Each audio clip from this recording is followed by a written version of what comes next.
Right, very simply, I am sure we have worked out that we have all been living under massive deceptions for all of our lives, our parents, our grandparents, and in fact most, if not all of our ancestors. And I find it very hard to even think of things where we're not being deceived. And I'd like to start at the beginning, explain them to you, start at the beginning. And I start right at the very beginning with one, I think, basic truth, which we can work from. And within a few screens, hopefully you'll understand why I've started this way and where I'm going with the argument. The basic truth I start with is the universe, whatever it is the truth. If it isn't, we are in deep shit. I add another truth very quickly after that, because I'm looking at life forms right at this moment. And I say, let's add another one. Life exists within the universe. I believe that's true as well. You wouldn't be here, neither would I, if that wasn't true. But I'll also add another one. Life exists within the universe on planets, at the very least. This is allowing for the fact that life might exist in outer space. We don't know. But it certainly exists on planets because we live on one. A rather beautiful one, from my point of view, and especially this part of it.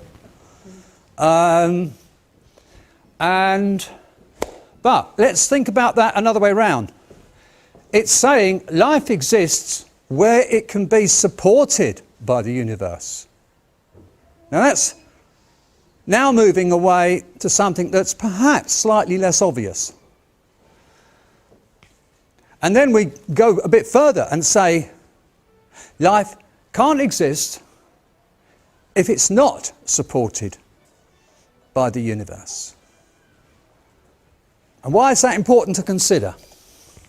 I think it's very important to consider because there are approximately, no one's actually come up with an exact figure, there are approximately 1.7 million examples of sentient life on planet Earth. That's life that's aware of itself, which also includes, bacteria and things like that, of course. That's like amoebas and stuff like that, things that grow, all the way up to human beings. Now, the question is, can these life forms exist without full support from the planet? Okay, what would happen if any aspect of this full support couldn't exist? And full support, by the way, not only includes the obvious, perhaps like light, heat, water, for us I mean, and for most species. Light, even plants, for example, need the light, need the heat, need the water and so on, need the minerals from the ground. Okay, so I'm talking about non-sentient life there. Let's even go that far. But also, of course, there's other aspects, the ability to procreate. Okay, if you have a life form that doesn't have the ability to procreate, it will die out. Getting rid of waste materials, that's another one. That's got to happen. Otherwise you would, if Thomas Crapper hadn't invented the pull chain, we'd fill up and Mr. Creosote, wouldn't we? Blow up. Okay, the planet has to support this. For example, what did we do before the big pharmaceutical companies started to get going about 200 years ago? How did we get rid of our diseases, our problems? I think we know the answer to that. The plants provided. And homeopathic doctors have absolute enormous great tomes of cures for every single thing that can go wrong with a human being and also quite a lot of the domestic animals, using nothing more than plants, which can be found in various places on the planet. The Earth provides everything, including the means to fix us when we go wrong. So it provides our light, our heat, our water, our food, and to fix us as well when we go wrong. Full support. Now, the point is, if anything necessary to support a life form does not exist within the basic resources, then that life can't exist, or if it actually starts up, it's going to die out. So now I've come to the point I'm trying to make, which is, I hope I have, yes. What is not provided by the planet that we believe is absolutely essential? How about money, legalese, religion and politics? If the earth provided these, yes, I would say it was essential. But the earth does not provide any of those. So I say they're not essential to life. In fact, they're all, by the way, exactly the same thing. Exactly the same thing. And what's worse, they are all massive deceptions. They all thoroughly depend on, I suggest, misplaced faiths. And they result in nothing more than mind prisons. David Icke's description being prisons without the bars. If you want to keep somebody in prison, put them in a mind prison. There's no bars, they think they're free. What was it Edmund Burke said? Those most hopelessly enslaved are those who falsely believe that they are free. They think they're free. They go about their life never realizing that they're hopelessly enslaved. Okay, let's look at this. Let's analyse what I just said. Start in reverse order. Politics. What is it? What is politics? Faith placed in something or someone. Your MP, your government. Now, is this placed correctly? Is it reasonably placed, or is it misplaced? What do you think? Do you love David Cameron and Gordon Brown and Tony Blair and John Major and Margaret Thatcher and so on? Yes. Well, I know what I think. Let's look at the second one, religion. Faith placed in something. Your priest, your vicar, your father, an almighty. Is that reasonably placed? What do you think? I say, if one person has a delusion, it's called insanity. If billions have the same delusion, it's called religion, is what I say. Legalese, what's that? Legalese is an English look-alike. It's the language in which statutes are written. So it's got English words printed. The catch is the meanings are not the same as the meanings that you would read if you only knew Oxford English. That's the catch. One very important distinction in legalese is the word person. P-E-R-S-O-N, person. In legalese, I'm sure most people here would think that they are a person. In legalese, yes, that's true. Everybody here is a person. The problem with legalese is it goes on and adds another definition. It says any group of people can, for legal purposes, be called a person. So you've got the situation where it defines a human being with limbs, with mind, with DNA, a human being that could be jailed as a person. It calls a natural person. And then it goes on to define corporations, companies, as a different kind of person. They calls an artificial person, but a person nevertheless. So in the statute, the word person can mean a company, or it can mean you. Now, a company doesn't have DNA. A company doesn't have a mind, doesn't have a brain. A company can't be jailed. You can't put a company into jail. A company doesn't have limbs. It can't even pick up a pen and write its own mark. And yet, according to legalese, you can equate that with someone like yourselves who can pick up a pen and make your mark. Even if you can't spell, you can at least make a cross.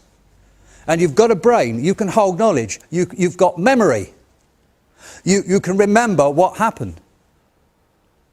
And you can be jailed. But you can't jail a company.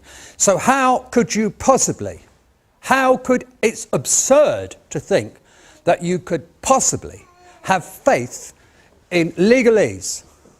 And by the way, person is not the only one, not by a long way. There's a lot of words that have been expanded, in the meaning expanded. The word understand, for example, is another one. You think it means to comprehend. Yes, it does. But it also means to stand under what legalese dictates. To stand under. There are others. So, we're putting our faith in Parliament and Congress for America and Congresses, even the Trade Union Congress, if you will, to create statutes. And look what they've done. So, in the 800 years that they've existed, that Parliament's existed,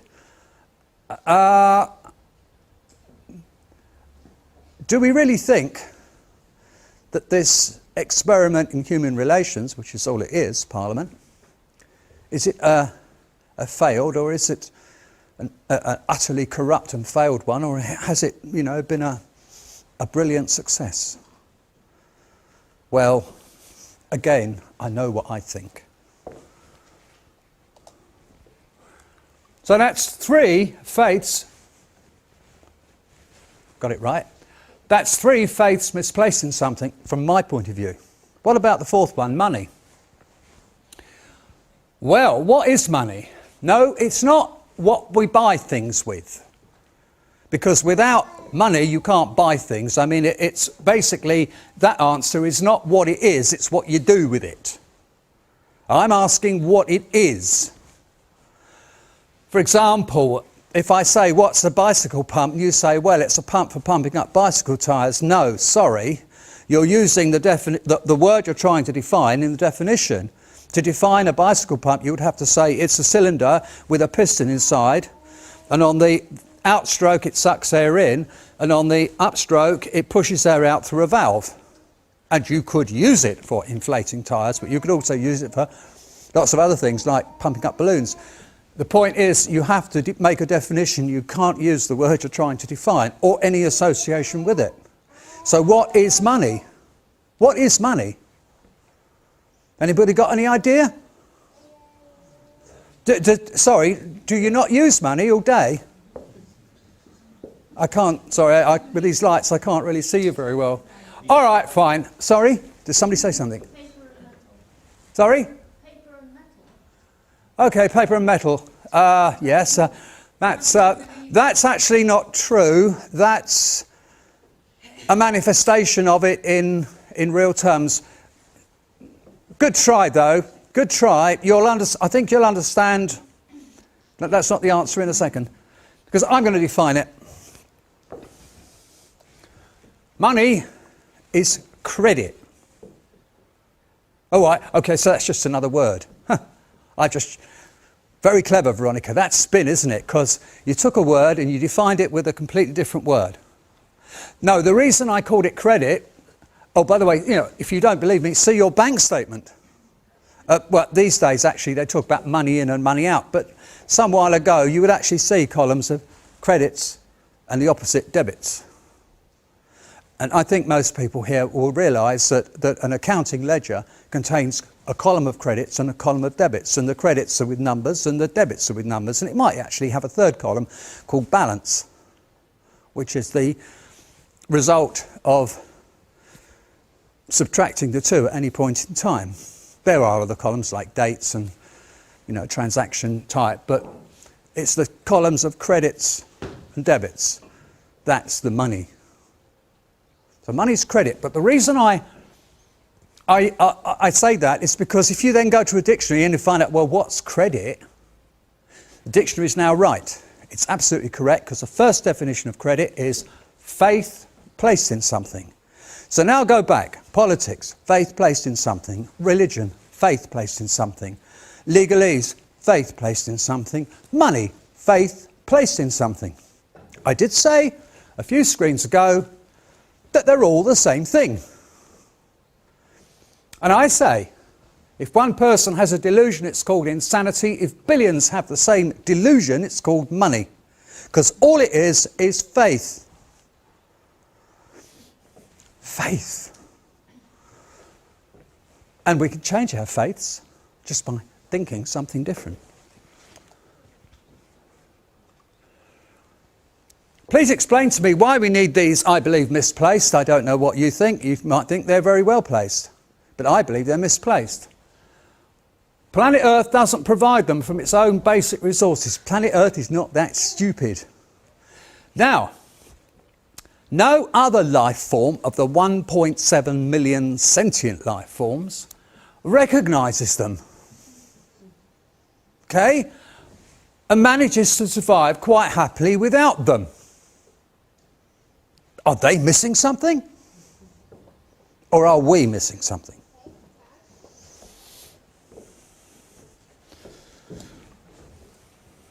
Could we humans be sufficiently far-sighted such as to jettison money, legalese, religion and politics into deceptions, they are by the way, into the dustbin of history? Because personally, from my point of view, I think it's about bloody time we did.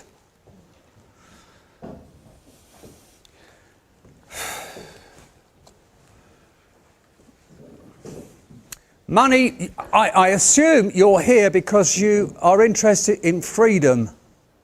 I mean, it's part of the title of my book, Freedom is More Than Just a 7-Letter Word. It's very simple if you look at money versus freedom. I say, and I think it's going to be obvious, if you want money, you can't have freedom.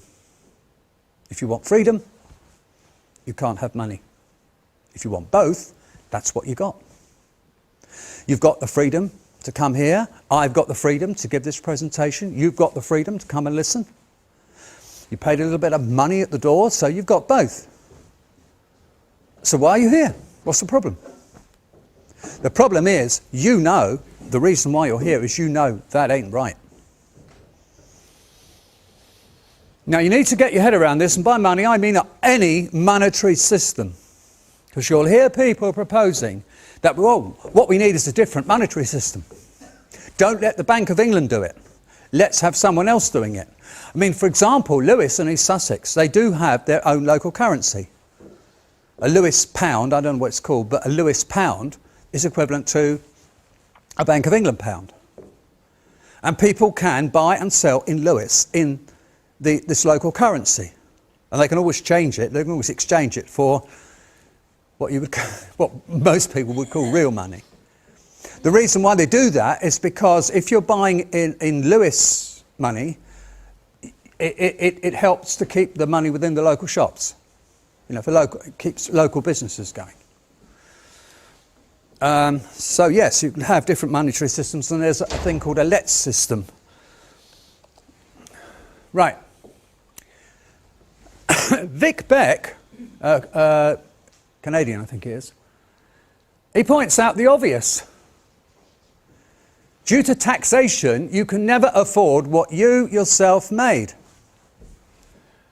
Your employer says what you did was worth, say, £1,000 in a month or whatever, a year, or, well, I mean, if you're a barrister, 5 minutes.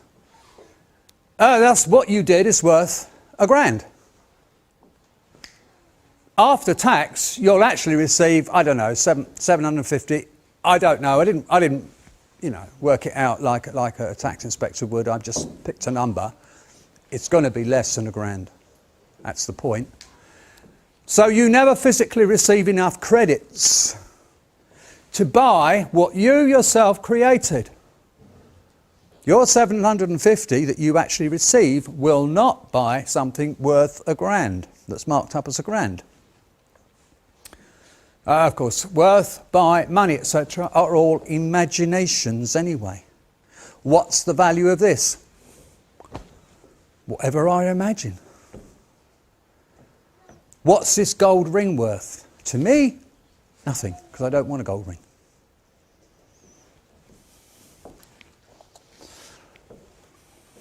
Okay, I will be coming back to money with a vengeance, but I have to explain a lot of things.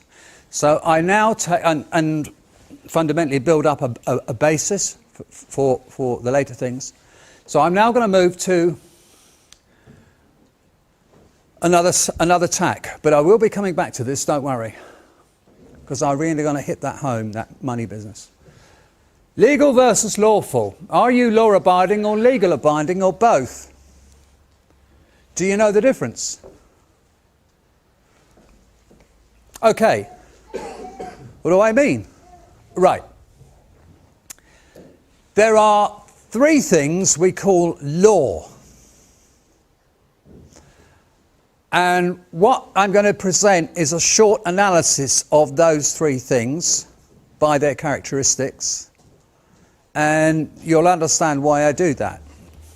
I'm going to start at the beginning with the universe and the laws of nature that come with the universe. And there are three essential characteristics. Mankind does not make them.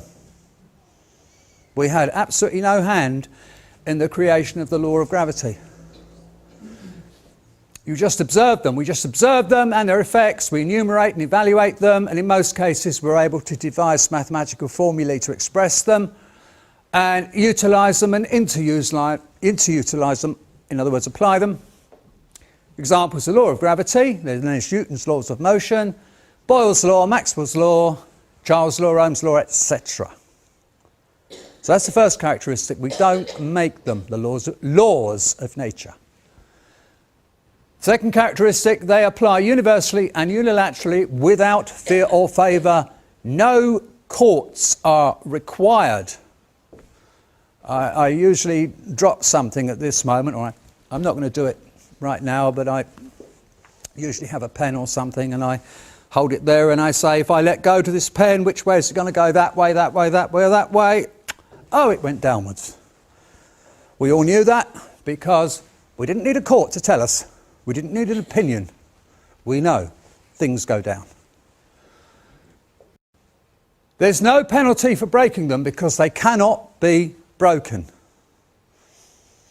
A rocket ship going up is breaking the law of gravity. No, it's not. If that motor cuts out, what's going to happen to the rocket ship? It's going to come down again. So, that's the basic thing we call law. Now let's look at the next thing, which we call law. It's known as the common law, the law of the land. You'll hear police, judges, bailiffs talking about the law of the land, and they'll be talking about statute law, which is the next thing I'll describe after this screen. The statute law could not possibly be the law of the land. The law of the land is the law that is required by land dwellers such that they can live in peace with all other land dwellers. In 1215, the Magna Carta was written and signed in June of 1215, and it refers to the law of the land and the law of the realm. Now, the whole point about the Magna Carta is that the reason why it was written and signed by both sides, including one side being the monarch at the time, King John, is because there was no parliament and there were no statutes. The first parliament to appear in any reasonable form took another 80 years to evolve, at about 1295. At that point, yes, they started to make statutes. But if we have a document 80 years prior to the invention of Parliament referring to the law of the land, then anything Parliament does cannot therefore be the law of the land, can it? It's a logical impossibility. So the law of the land is actually, another word for it, is the common law, which was what the Magna Carta was fundamentally documenting. And the common law, as we will come on to see, is basically common sense. Right, however, it comes from common sense. So yes, mankind does make it. Makes it based entirely on common sense. Is it common sense to go around killing people in order to live in peace? Well, I suppose if you killed everybody else, yes, I suppose you would then live in peace. But that's a little bit difficult. Why don't you just leave them alone and let them leave you alone, and then that's another way of living in peace, isn't it? Right, because they're based on common sense, they're universal and unchangeable. What you know to be right, fair, honourable and just is what I know to be right, fair, honourable and just, and will always be so, I submit. Now, they are applied by courts, called courts de jure, that's courts of justice. A serious attempt at fairness of application is by means of a jury of 12. The idea is, if you are accused of something, the people who are doing the accusing, put their accusation to 12 other impartial individuals, don't know you from Adam, don't know you from Eve. You then put your point of view to that same jury. The idea is certainly was and should be and is, the jury, using its common sense, attempts to put itself in the two positions and asks itself the question, each member of the jury should ask themselves the question, what would I do in those circumstances? And if, in those circumstances, they would do what either party would do, then that's the way they should go with the verdict. If they think that the accused person did wrong in those circumstances, then they find the accused person guilty. If they feel that the accused person didn't really have any choice, and in that situation they would have done the same thing, whatever it is, then they should find the accused not guilty. That's the way the juries work, and that's the common law. There is a penalty for breaking the common law because they can be broken if one is prepared to accept the consequences. But the point I'm making, or trying to make, is that that's the people doing its absolute best to emulate the law of gravity. It's not a perfect system, it is not 100%, but if it's 95%, it's got to be far better than any other way we could devise. Now, let's go, that's the second thing. Now let's go on to the third thing that we call law. The legislated rules of societies, in other words, statutes. In other words, legal, created by parliaments and congresses. Mankind does make them, yes. Mankind changes them in accordance with its own desires, wishes, needs, etc. of the party that's in power, or maybe the masters of the party that's in power. Mankind can wipe them away, repeal them, very rarely does that happen, but they can make them at the stroke of a pen, virtually. Now, compare mankind does make them with the original natural law, mankind doesn't make them. So you've got an opposite, haven't you? So if natural law is called law, legal, in the first characteristic, is exactly the opposite. B, they're applied by courts called courts de facto, courts of arbitration, tribunals. They're not applied equally because they always depend on judgment. Judges, magistrates. They're not applied equally, it's often said there's one law for the rich and one law for the poor. Or one law for us and one law for them, which is generally achieved by decisions that emanate from one highly paid psychopath, in other words a judge, or 3 gobsmackingly naive plonkers, so-called magistrates, generally led by a minor psychopath, the one that sits in the middle. I'm sorry, I write that on the basis of being in court and seeing quite a few court cases. Not against me, but in support of other people. Now, these tyrannies are being precisely what the Magna Carta 1215 idea of a common law jury avoids as best it can. So, now let's look at, so A is the opposite of natural law. B, natural law is no courts are required. So B is also the opposite of natural law.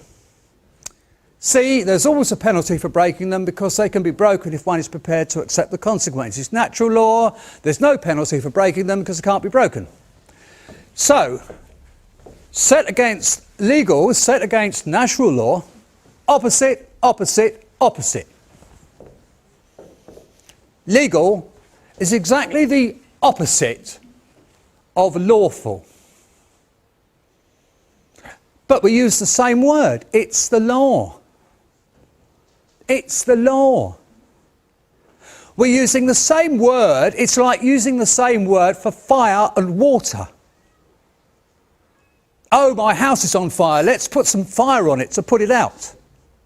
Is fundamentally the mindset that you're using there. The reason why you're using that mindset is because it's been ingrained in you. That's a deception that's been ingrained in you, your parents, your grandparents, your ancestors. Oh, I pressed the wrong button. Oh, no, I haven't. Sorry. Well, at least I don't think I did. Oh, yes. Sorry. That screen is fundamentally saying what I just said in words.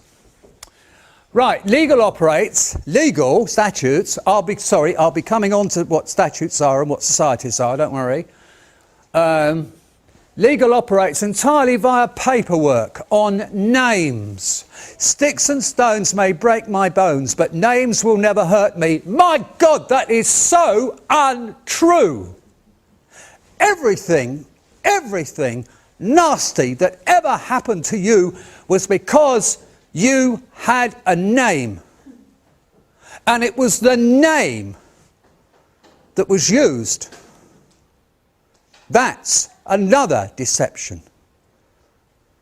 What's your name, says the policeman. You are Veronica Chapman. No, I'm not. Well, you are. Everyone's got a name. Oh, I see. You have actually asked everyone on this planet if they have a name, have you? So you can say that, for sure. Well, everybody knows everyone's got a name.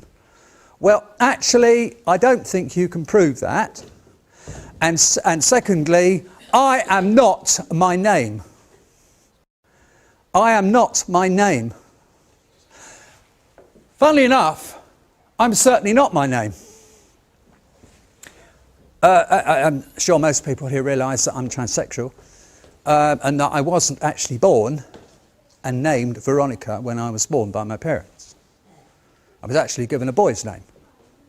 And I grew up with a boy's name. And it wasn't really until I left my family that I had at the time and went off on my own that I came out as the transsexual I always was. I was born a transsexual. And I decided to take a name that was most or more appropriate to the way I am, or what I am. And I went into a solicitor and I did a thing called a deed poll, which meant that I signed a piece of paper in my original name, and then I signed another, that same piece of paper underneath as Veronica. Now, this human being went into the solicitor's office. This human being, this flesh and blood, came out. So the name, my original name, had been detached, and my new name attached by the deed poll. So that proves that I am not the name.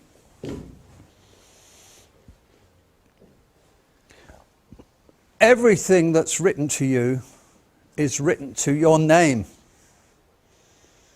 It's not to your flesh and blood. It actually can't be to your flesh and blood. It's to your name.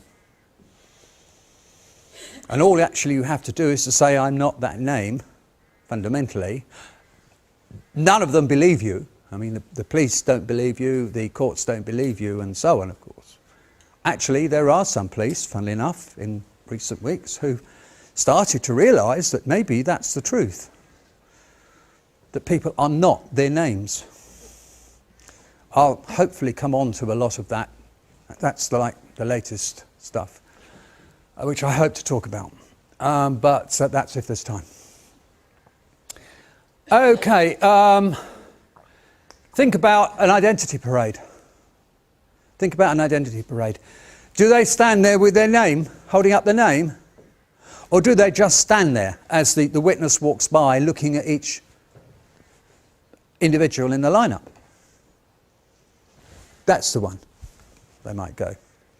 Not by the name, because they're not holding a name. They do it by observation of the flesh and blood, because that's a common law situation.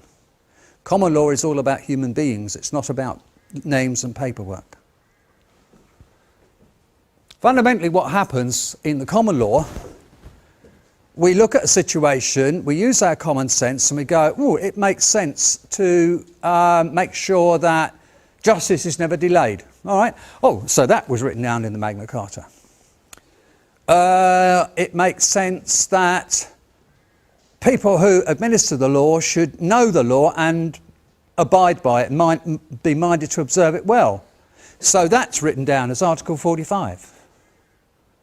Common sense stuff. Legal, which comes out of Parliament.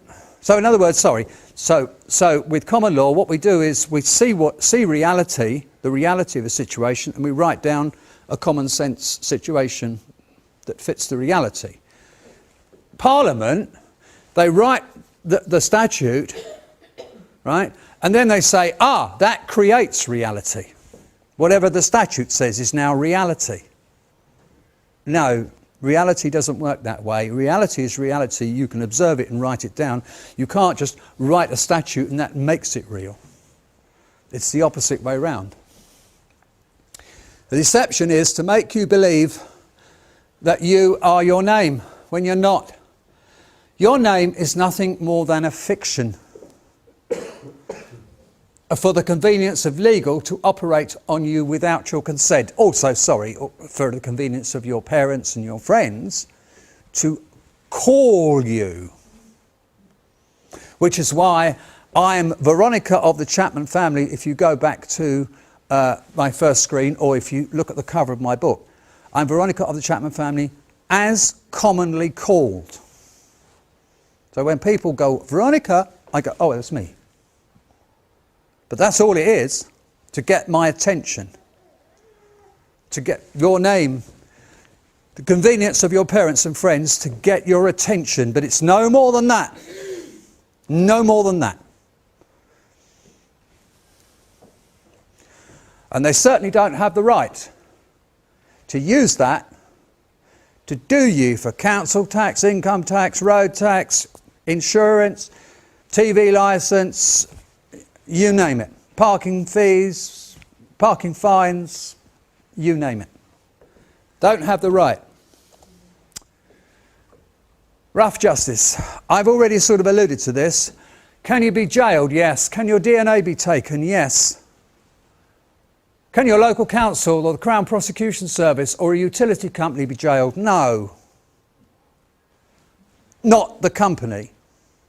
And that's basically what would be the court case would be against you. You know, Herefordshire Council versus whatever. Can the local council, Crown Prosecution Service or utility company have its DNA taken? No. How can any honourable adjudication take place between these two parties? You, the human being, have just about everything to lose, and they've got virtually nothing to lose. The playing field is stacked vertically against you. They are there, you are there. There is no point in even trying to discuss it with them or argue with them, but I'll come on to what you can do. Interesting, the last one. One of the things that the police love to do, or do these days, is to take your DNA. How dare they? But the very fact that you've got DNA and they can take it proves you are not a legal fiction. It proves you're not your name.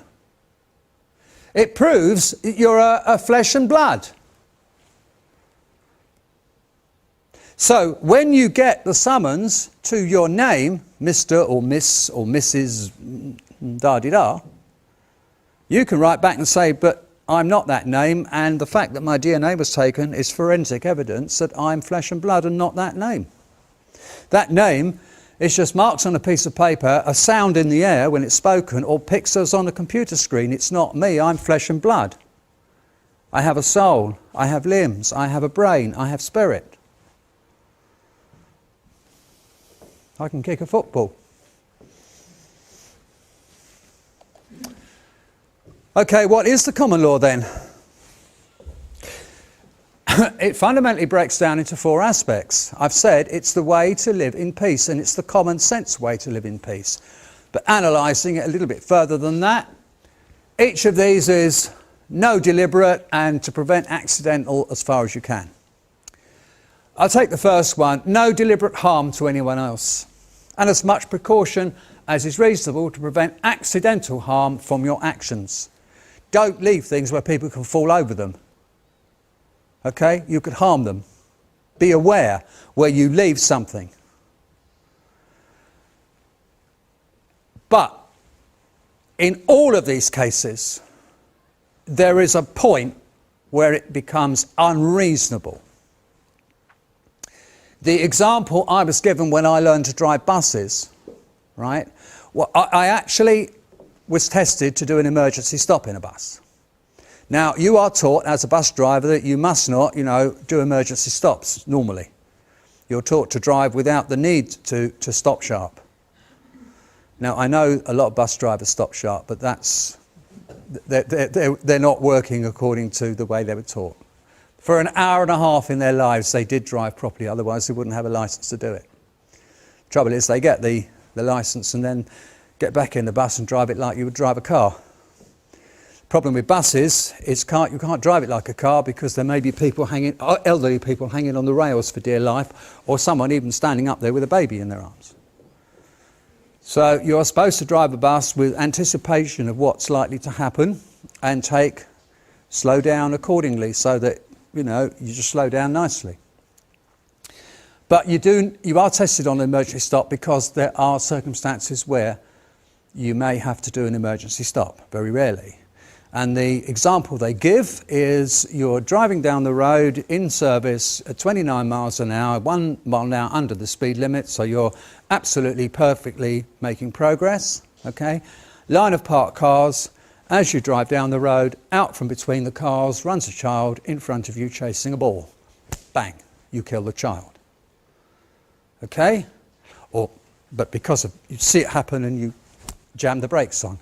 And in actual fact, not quite a child, but a car came out of a side turning on Christmas Eve 1999 right in front of me and crossed the road right in front of me. I was on the main road, it came out the side road.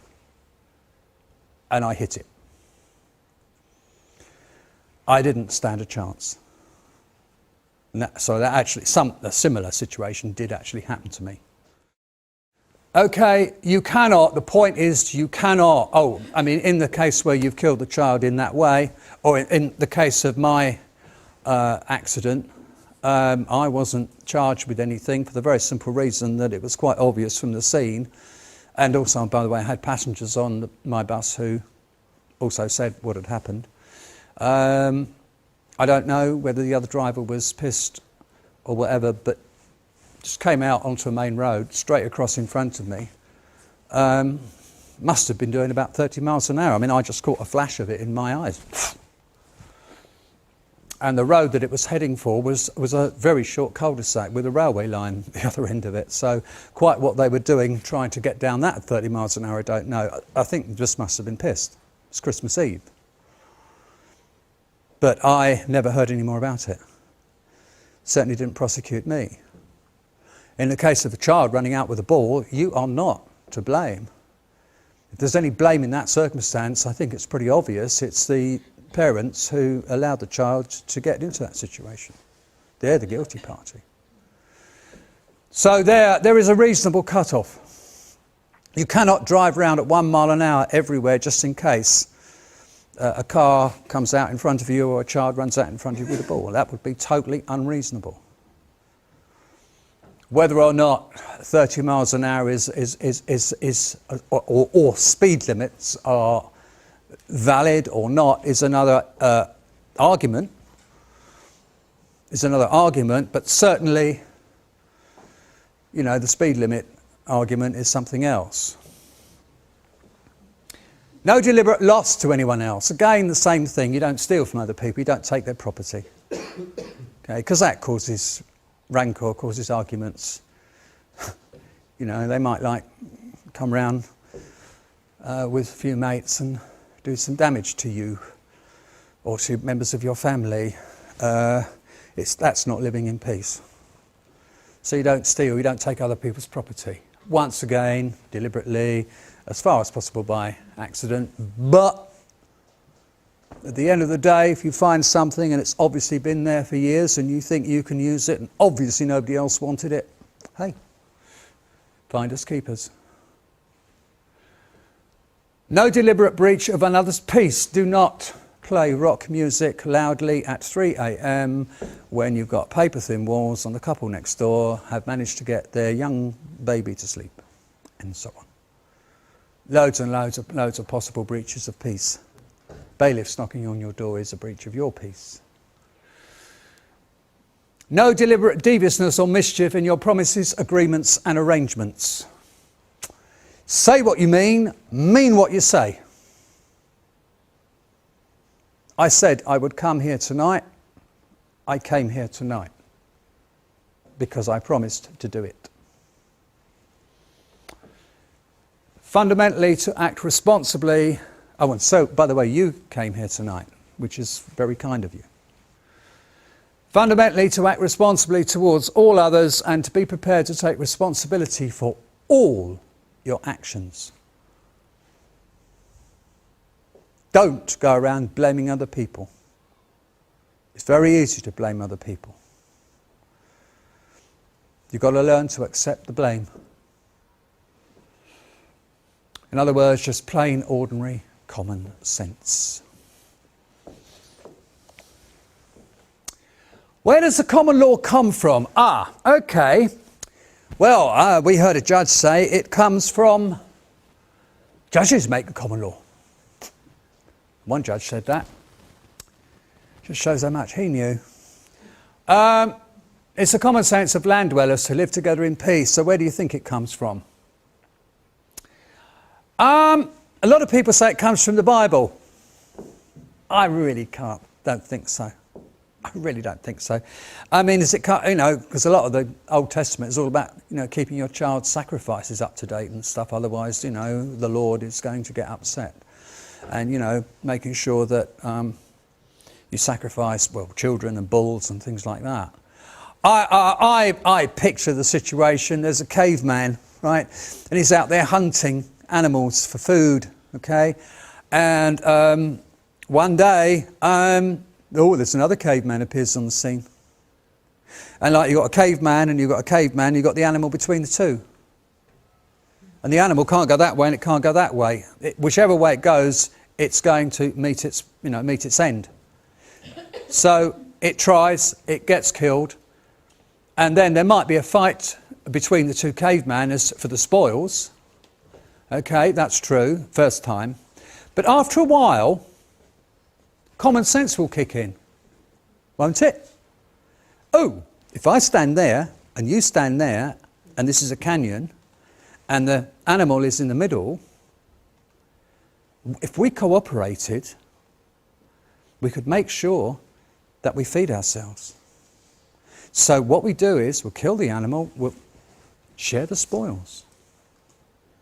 And then they find that works extremely well. Then a third caveman appears on the scene, and it works even better. Common sense. And then we get groups building up to tribes, clans, tribes, and so on. And then it's still working the same way. Common sense is kicking in all the time. You don't kill the men in your tribe because that tribe over the hill might start to attack you, and you need the men in your tribe to fight beside you. You don't kill the women in your tribe because you need them to bring more men into the tribe. Common sense is kicking in all the time, I believe. Right. How is it made then? How is it made? Now it's been kind of established and documented by the Magna Carta. See, all that common sense built up to aggravation and so on, which culminated in the Magna Carta. I mean, I actually live in London, about 5 miles from Runnymede, where the Magna Carta was signed, as a matter of fact. Not that that's of any particular importance. But how is it made? Well, it's made by the verdicts of juries of 12. I mean, I've specified the 4 basics, but as I'm sure you're well aware, there's a lot of ifs and buts in specific situations, of course. So we do need juries of 12, impartial people, just picked at random, to use their own common sense for specific circumstances. But they hear evidence from both sides, the accused and the accuser, which must be based on first-hand knowledge. Witnesses on the stand are made to swear to tell the truth, the whole truth, nothing but the truth, under penalty of perjury, which means it doesn't stop them from lying, but it does mean, this is why the situation is not 100% perfect, but it does mean that if they're caught out in a lie, they will receive a prison sentence like various people, some prominent people like Lord Archer, and Jonathan Aitken and people like that, okay? Yes, they lied when they shouldn't have done, and they did jail time. I mean, in case of Archer, of course, he just wrote a crap book and made a fortune, but that's another story. But the important thing is that information from the witnesses is based on first-hand knowledge. Do you see the person in this court who hit the other person over the head with a lump of 4B2? Yes, it was him, my lord. I saw it with my own eyes. Now, that witness doesn't need to know the name of the accused or the accuser. Might just have been walking down the street and seen an incident. Didn't know either party, but prepared to witness it and prepared to say it was him what done it in court. No names, just knowledge, first-hand knowledge. So that's the first way, juries of 12. The second way, unrebutted statements of truth, affidavits in other words, based on first-hand knowledge and signed under penalty of perjury.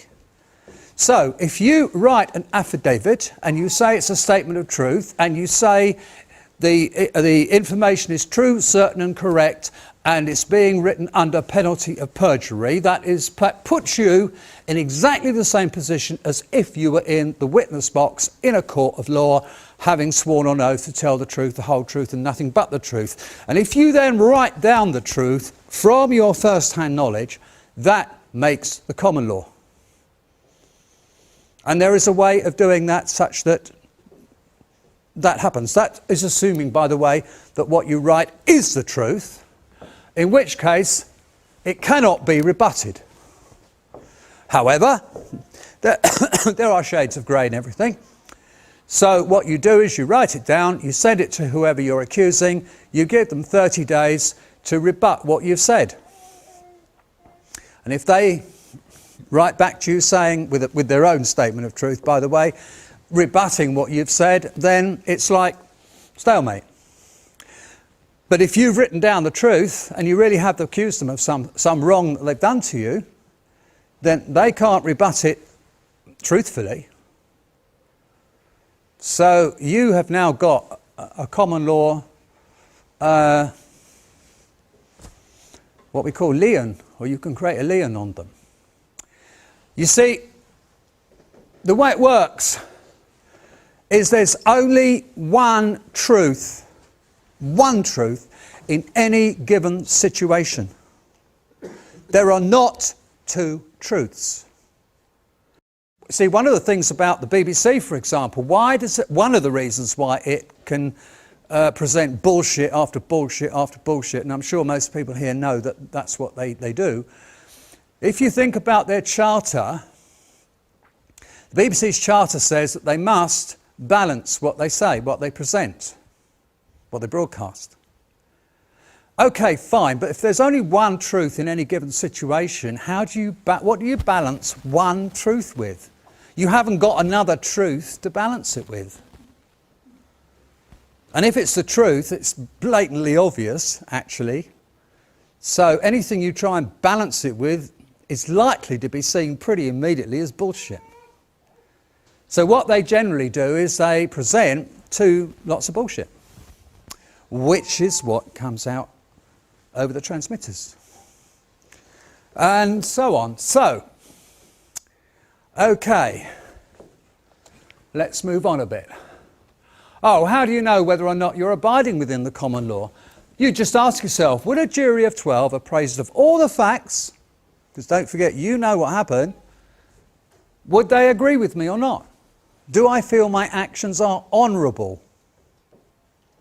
When we started out a couple of years ago, we would ask ourselves the question, how do you do this officially? Well, how do we do that officially?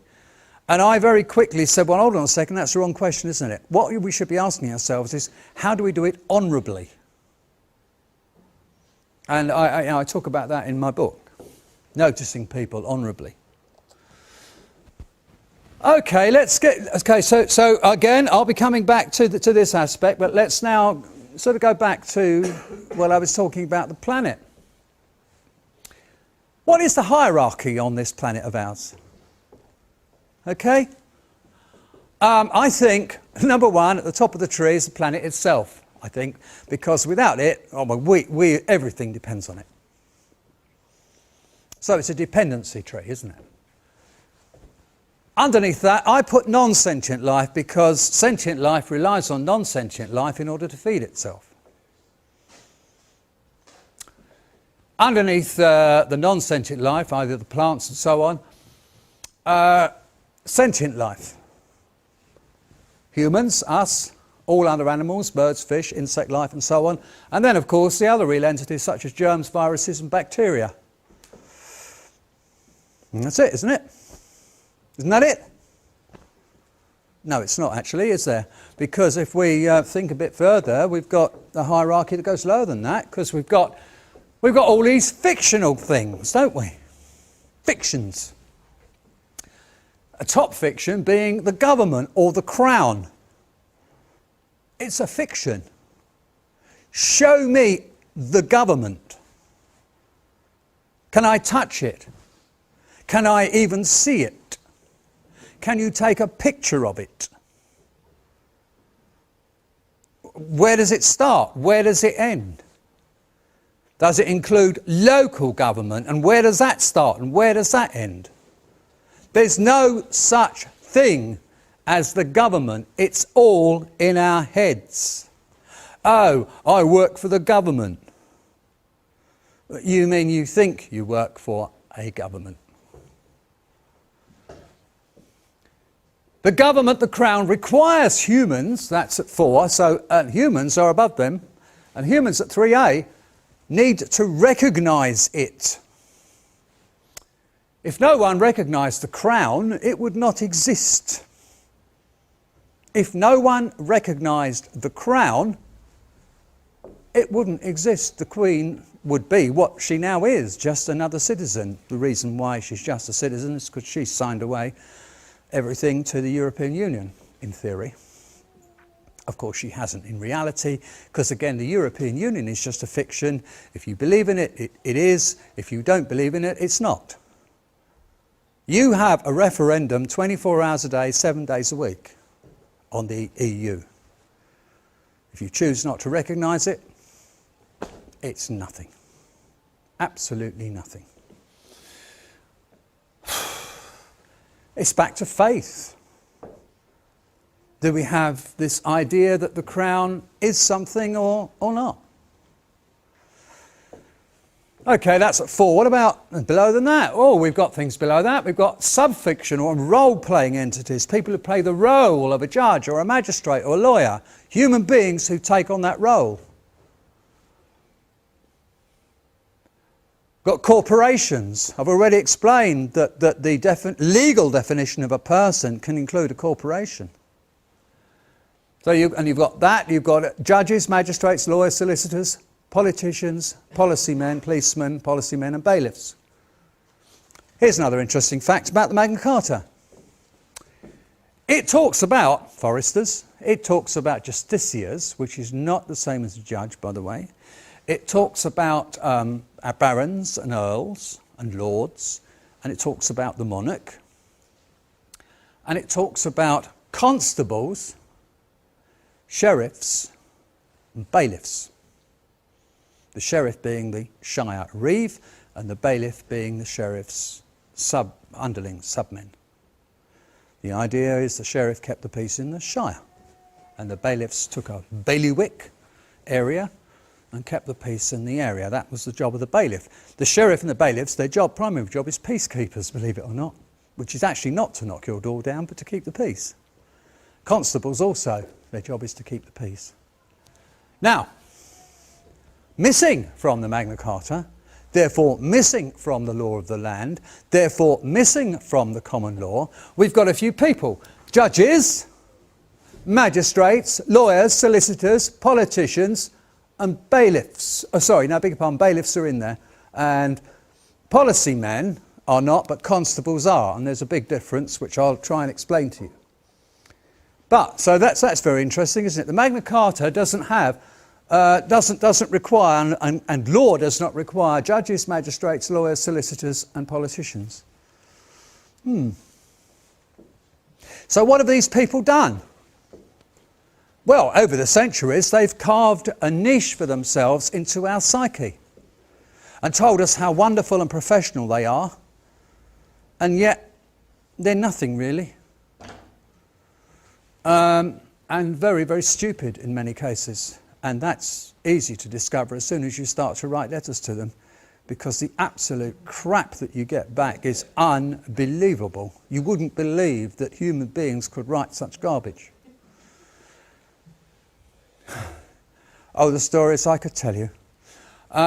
Which I won't have time for, I'm afraid. I'll try and tell you some, but I haven't got time for them all.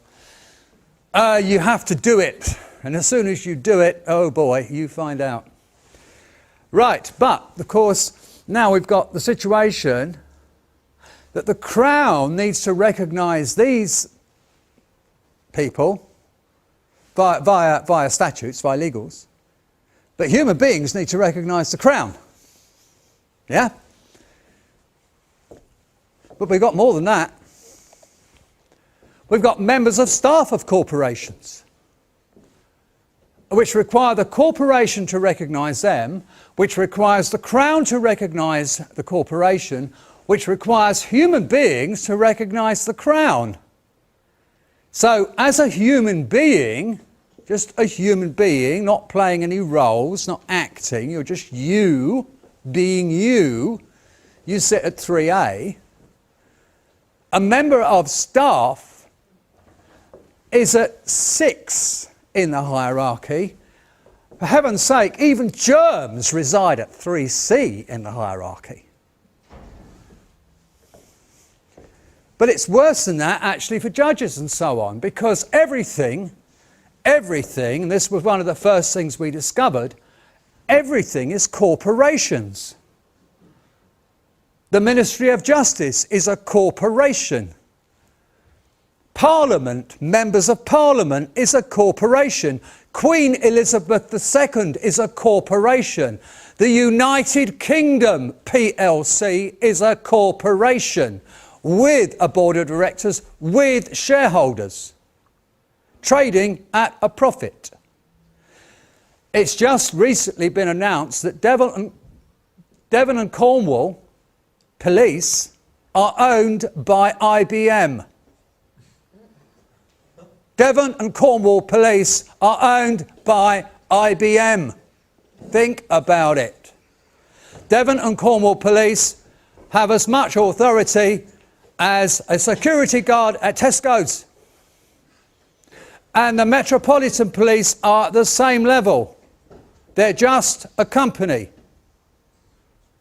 But of course, the boys in blue don't realise how low they are and how little authority they've actually got. But we're seriously working on that, trust me. As a human being, you are sovereign. You are sovereign. Your flesh and blood, your spirit is sovereign, which is why, for example, rape is such a horrendous thing. But, I mean, there's different kinds of rape. We know about, rape of women, rape, violating a woman. There's other kinds of rape. There's an awful lot of mind rape that goes on. And that goes on, that's raping everyone's mind. All the time.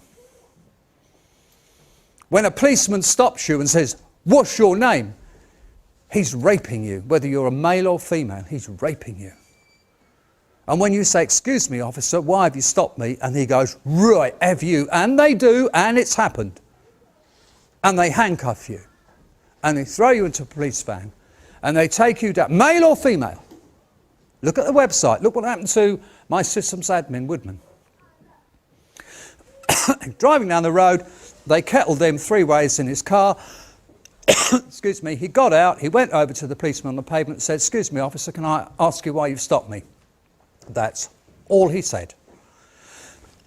He got grabbed, he got handcuffed, he got slung in a police van, he got taken down the station, strip searched, DNA taken, held for 4 hours. Excuse me, charged with a public order offence. That was Liverpool, Heighton in Liverpool. As a sovereign, as a human being, you are sovereign. They had absolutely no right to do that to him. That was a complete trespass on his sovereignty. It's very important. A society. We talk about our society. Okay, we live in a society, don't we?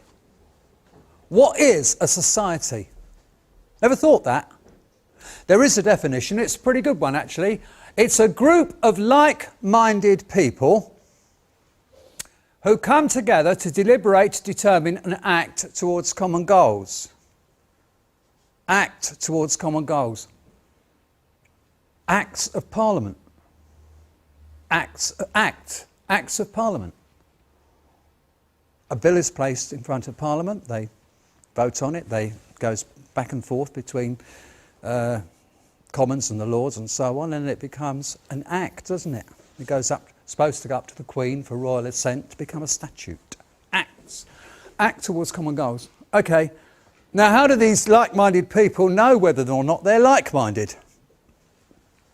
Well, they inspect the published common goals. So you all live in a society, don't you? Because you believe you do, you've been told you do. Our society. Where were the common goals published? When did you see them? When did you read them? What are the common goals of our society that we live in? I've never seen any published common goals. So I don't know if I'm like-minded. I don't know if I want to be a member of our society, the one that they always talk about. And what is a group of like-minded people? It's a membership. Now we're simplifying what this means, aren't we? A membership. A society has members. And they join of their own free will. They inspect the published common goals and they decide, I agree with that, so I'd like to be a member of the Society for the Prevention of Cruelty to Birds, or the RSPCA, or the Law Society, or even the Halifax Building Society, or whatever society. I agree enough about this society, I'd like to join it, I'd like to contribute, because I've seen what it does. But what happens after a period of time, if a member decides that the direction of the society is subsequently taken, they can no longer agree with it. Hang on a second, I don't like the way this society is going. Oh, what can I do? Resign is what you can do without recriminations. Now the point is that only of your own free will can you join a society, and no one has the right to join you. So when a policeman asks you your name and you say, I haven't got one, and he says everyone has got one, he's talking about the society. Excuse me. He's talking about the society. Oh, I'm so sorry. But by asking you your name, we've had the situation where when somebody said, I haven't got a name, he said, well, I'll give you one. Oh, yeah, and a date of birth to somebody. Fundamentally, nobody has the right to assign a name to you. This is what you get in court. Are you, Mr. Smith? No, that's not my name. Well, I think you are, Mr. Smith. We'll say the judge or the magistrate. Well, sorry, are you my mother or are you God, So what right have you got to assume my name? Well, the reason why they have to assume your name is because they can't proceed unless they proceed against your name. Anyway, so that's a society. Now let's talk about a statute. A statute is a legislated rule of a society. I'll finish at the end of this screen. All legals deliberated, determined and acted upon, that's acts, isn't it, of Parliament, by the legislative body, which is the legislative body of this society is Parliament. This society, the one that no one here, I think, has made an application to join. Well, I certainly haven't. So a statute is a legislated rule of our society. Members consent to these rules by joining. When did you join our society? When did you join the society for which Parliament is making statutes? Did you look at the common goals? Did you agree with them? When did you join? You see, members consent to these rules by joining.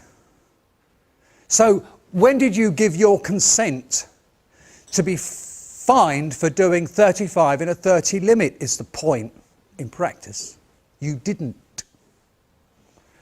Non-members are unaffected.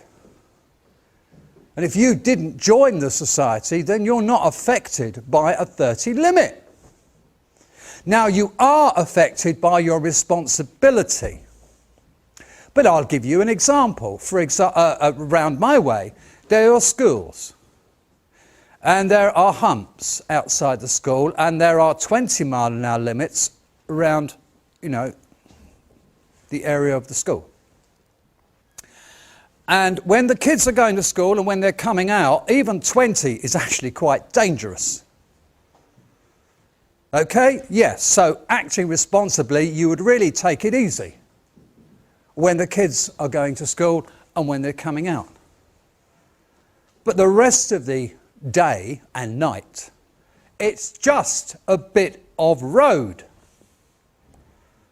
So why has it got humps there and why has it got 20 limit? What we need are responsible people who know how to drive and go, oh, the kids are coming out, I better take it easy.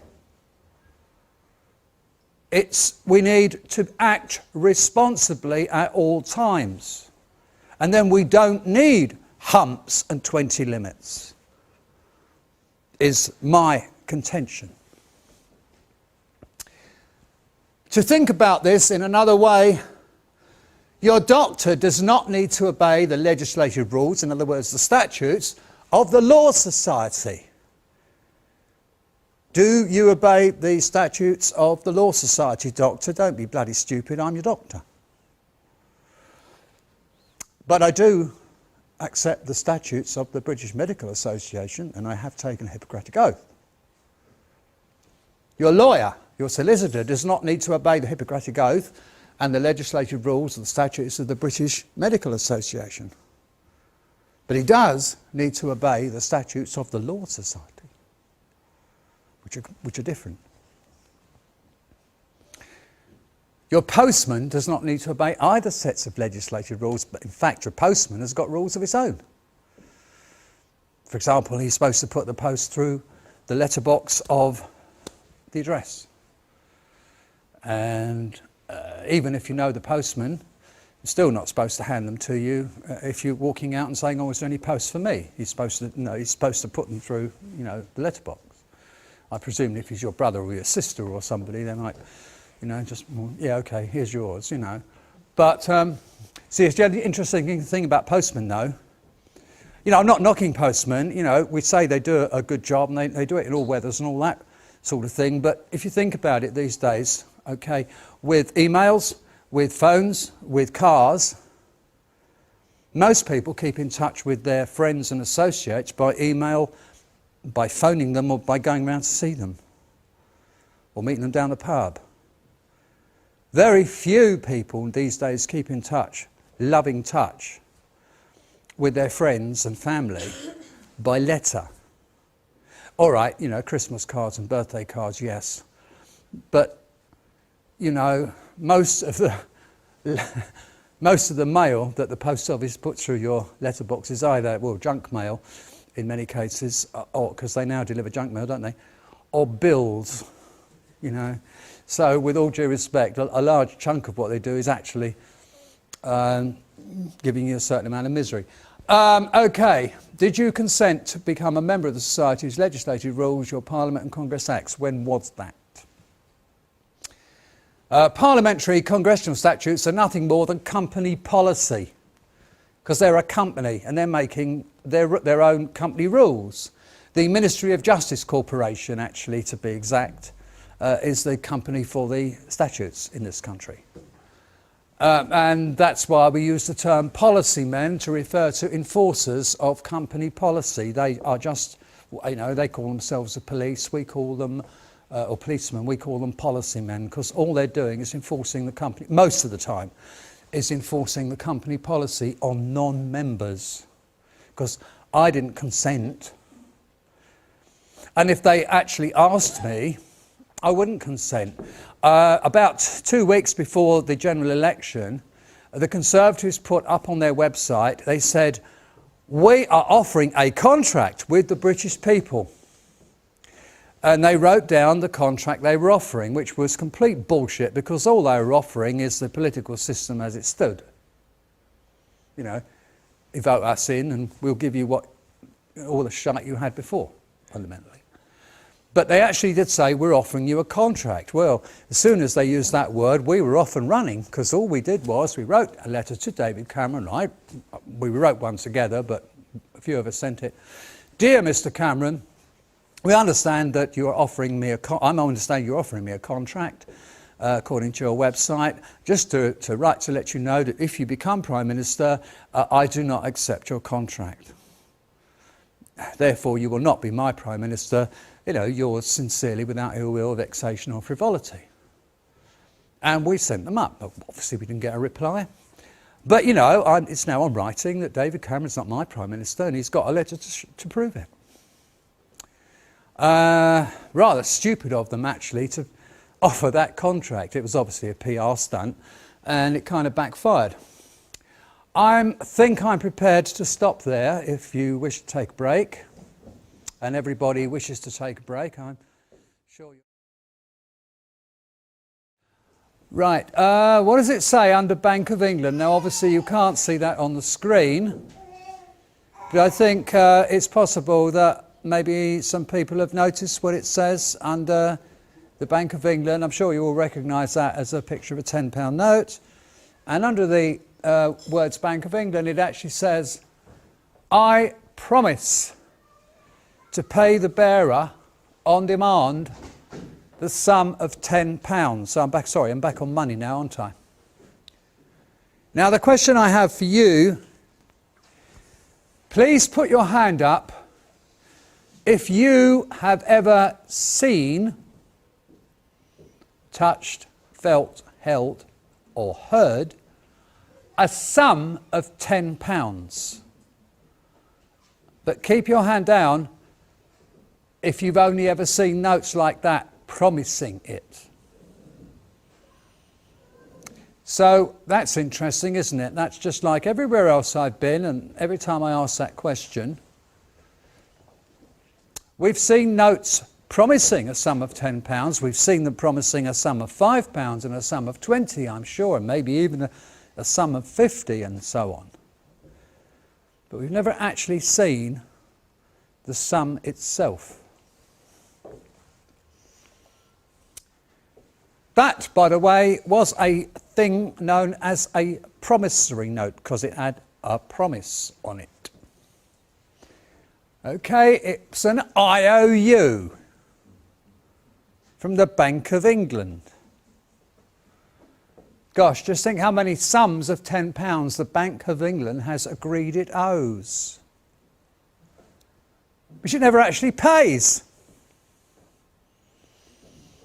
It's promising the pot of gold at the end of the rainbow, actually. Because we've already seen that money is only faith placed in something. It's a deception. If it said, I promise to pay the bearer on demand 10 unicorns, it would amount to the same thing. But then when you read that, if you bothered to read it, you'd go, what's the good of 10 unicorns? It's promising you the same thing. The pot of gold at the end of the rainbow, because that's all it can ever promise you. I mean, you can say, well, in the past, it would be a certain amount of gold or silver. Oh yeah, okay, fine. All right, super, wonderful, marvellous. What is a chunk of gold or silver? Well, it's pretty. But it's not money. It's just a lump of metal. Useful. But then paper's useful. Money doesn't exist. It's an illusion. And do we need it? That's the question. Now here's something very interesting. Veronica says money's an illusion. Oh, Veronica's a nutcase. Conspiracy theorist. Oh, but hold on a second. So does the Bank of England. It says the same thing as Veronica. Now, I must admit, I worked out that money was an illusion back in the 1980s, funnily enough. And I started to explain to people and they weren't interested. Now people are interested. The first quarterly bulletin from the Bank of England in 2008. Does anybody remember what happened at the end of 2008?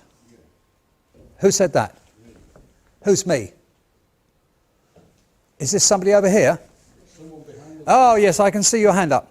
What happened at the end of 2008? On September the 15th, the economy of the Western world took a nosedive. Yes. And immediately afterwards, a load of people were scuttling around like headless chickens. Headless chickens, yes. Trying to pretend that they didn't understand what had happened. Yes. And what did it result in? Begins with B. Well, borrowing a huge amount of money from everybody else. How about bailouts? Is that the word you're looking for? That's a good bank bailouts, could it be? Right, so at the end of 2008, we had all the furore, at which the gentleman's just been talking about. All the acres and acres and acres and acres of newsprint. We had all the pundits on the TV yakking away to their heart's content about the bank bailouts at the end of 2008. I think it was about October, I seem to remember. At the beginning of 2008, the first quarterly bulletin, page 103, it's a PDF and anybody can download it. So it's a PDF, page 105, bottom left paragraph. It says, banks extend credit, money, by simply increasing the borrowing customer's current account, which may be paid away to wherever the borrower wants, by the bank writing a cheque on itself. That is, banks extend credit by creating money. Now, in the PDF, it's not in italics and it's not underlined, where I've underlined it. Apart from that, that's a direct quote. Let's think about what that says. Banks extend credit, money, by simply increasing the borrower's customer's current account. Borrowing customer. Hang on. How can you be borrowing if all they're doing is writing a cheque on itself and extending credit by creating money? If they had the money, then you could borrow it. But they're saying that they just create it for you. Read it. That's what it's saying. Of course, it's nicely spun, but read it. The translation, money is created out of thin air by means of human signature. I say human, they say borrowing customer. I guess that includes the bank. Money's created out of thin air. I guess that includes the Bank of England. It's all it's ever done since 1694. It's to promise the pot of gold at the end of the rainbow. So what is all that acres of newsprint about? And what was all that media pundit rubbish about? All the banks did was write a few more cheques on themselves.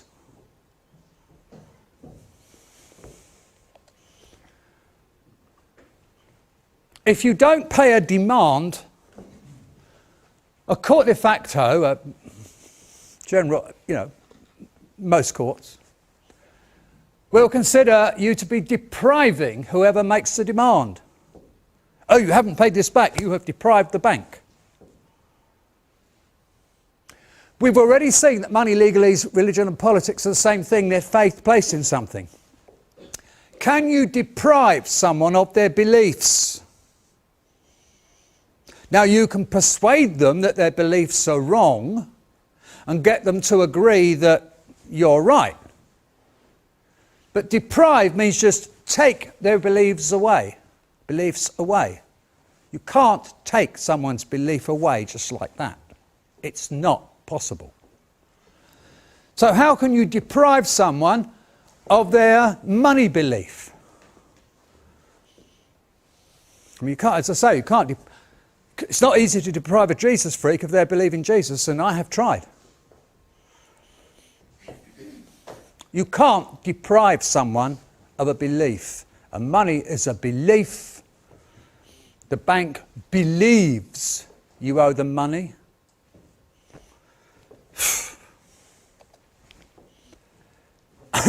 The signature, the mark made by a human being, that starts the money out of thin air creation process. Now, along with the date and an amount, it creates an IOU, a promissory note. Now, here, you've got a promise, you've got a signature, if you look closely, and the date says when the bearer demands it. In other words, it's an open date. All you have to do is to go to the Bank of England with one of these and say, here you are, here's your promissory note, I want my sum of £10. That's all you have to do. And they will then frog march you outside, lock the doors and call the police. Because there's no such thing as a sum of £10. You're welcome to try. Financial institutions will take a promissory note and upon successful completion of credit checks will monetize it, which comprises typing numbers into a computer database these days, or formally writing numbers into a ledger. That's exactly what they said in the Bank of England's quarterly bulletin. They update the borrowing customer's account. It's not really a borrowing customer because they just create an account by typing numbers into the database and say that's for you to use because you've signed for it. You try getting anything without signing for it. When you're signing for something, you are saying, I'm prepared to be an energy unit to work my socks off. And they'll go, okay, fine, if you're prepared to work your socks off, you can have this, that and the other. That's the way the system is working. But I'm going to synchronise on mortgages. The title, or mortgage deed, which it's called one or the other, but it means the same thing. The title of the mortgage deed is the thing you sign, the piece of paper you sign when you take out a mortgage. Plus the mortgage acceptance pages, which are pages associated with it which contain all the numbers.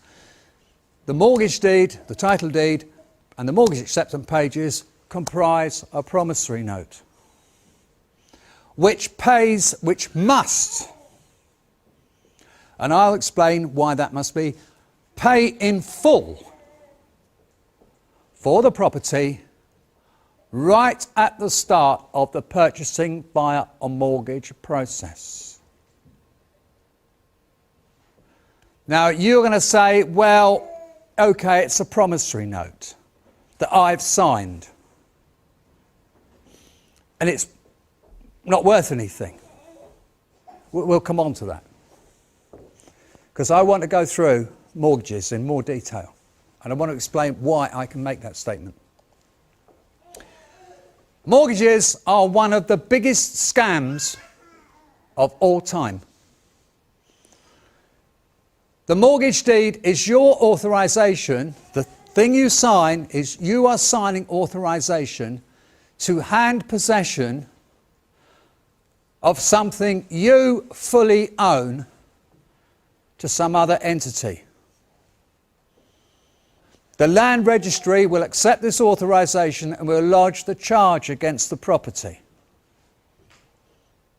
Can you authorise possession to someone else of something you do not yourself own?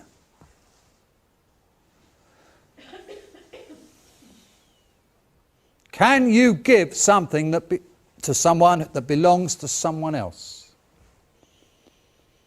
Do you have the right to come up? I got this out of my purse. Do you have the right to come up, take it away from me and give it to someone? You know full well you don't. I do, because it's mine. But you don't. What about my glasses? Do you have the right to come up and take these and give them to somebody here? You don't. I do. If somebody said to me, I want your glasses, Veronica, I would say you can't have them. I would say they probably won't fit you. But if they really did and someone was desperate, I might give them away and get some more. But I can do that. You can't, because they belong to me. You never have the right to give someone else something you don't possess. In the case of a joint holder, you have to get both signatures when you're taking out a mortgage, because that's you have together you own the property, yeah, but you must fully own it. Nothing will happen until you sign the mortgage deed when you're applying for a mortgage. But you are told not to date it. Not to date it. If you do date it and send it back, they'll only tip-X it out and write a different date in. Because it's not a valid promissory note. You've signed it, the amounts are on the mortgage acceptance pages, but it isn't dated. So it's not a valid promissory note as you send it back. And in that way, they couldn't use it to place a charge on the land registry because that would be fraudulent. But they've got your signature. They've got your signature. And a blank date box. And all they have to do is to write a date in, and now it becomes a valid promissory note. And the amount is the amount of the mortgage. 200 grand, 150 grand, 100 grand. So together, that's a promissory note in that amount, which buys the property outright.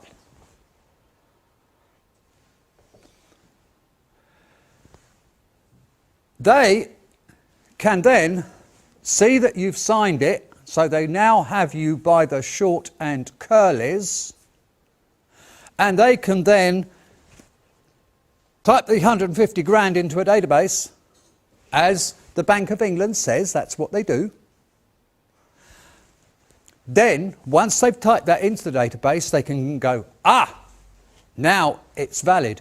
That property, that money goes into the database and it goes out to the purchaser via solicitors, exchange of contracts. Then they can date the document that you signed. Now it becomes the promissory note, and now they can send it up to the land registry to place the charge on your property to make you pay the monthly repayments. But hold on a second. That's only a valid promissory note if you are the full owner. And if you are the full owner, why are you authorising somebody to put a charge on your property? And why are you making monthly repayments? Oh, it's a scam! That's the reason. It's a scam. What would be fair would be to pay the financial institution, the building society, a reasonable fee, a couple of grand, for the facility of monetising your promissory note. Here, have 2 grand, thanks for doing that. And then you go, that's fine, you're in your home, you bought it from whoever. Don't forget, money is an illusion.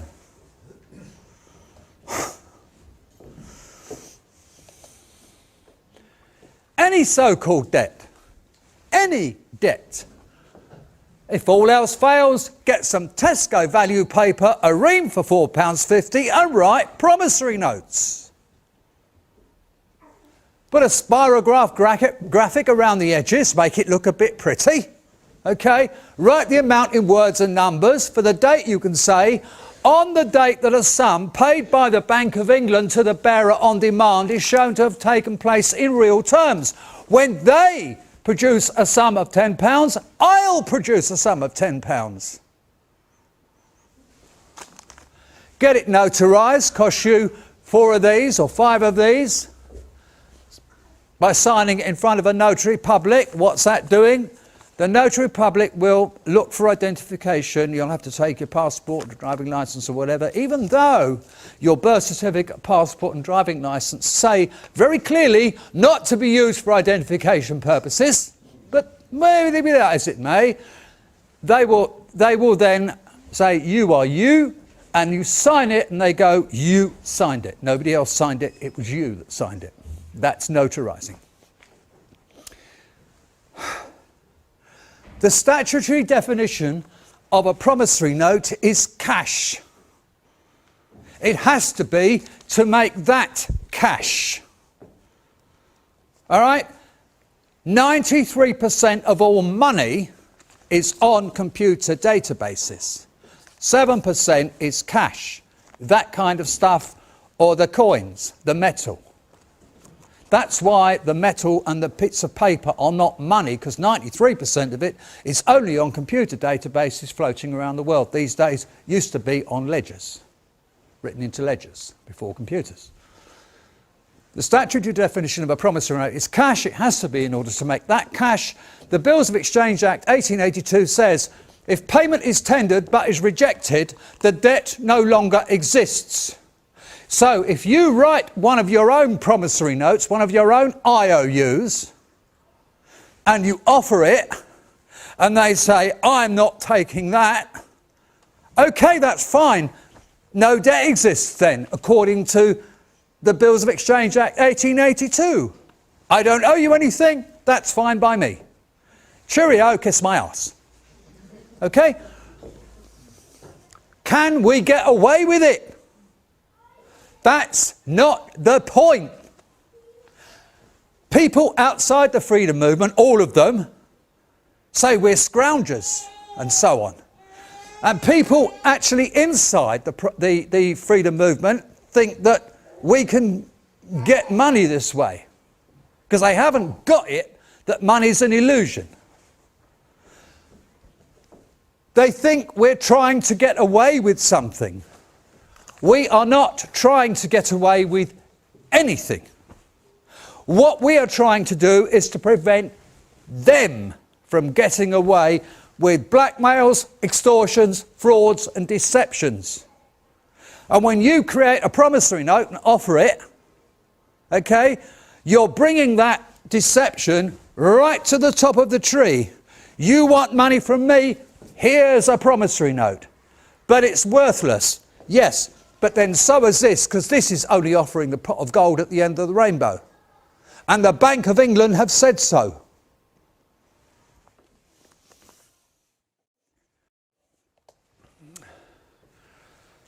The court system.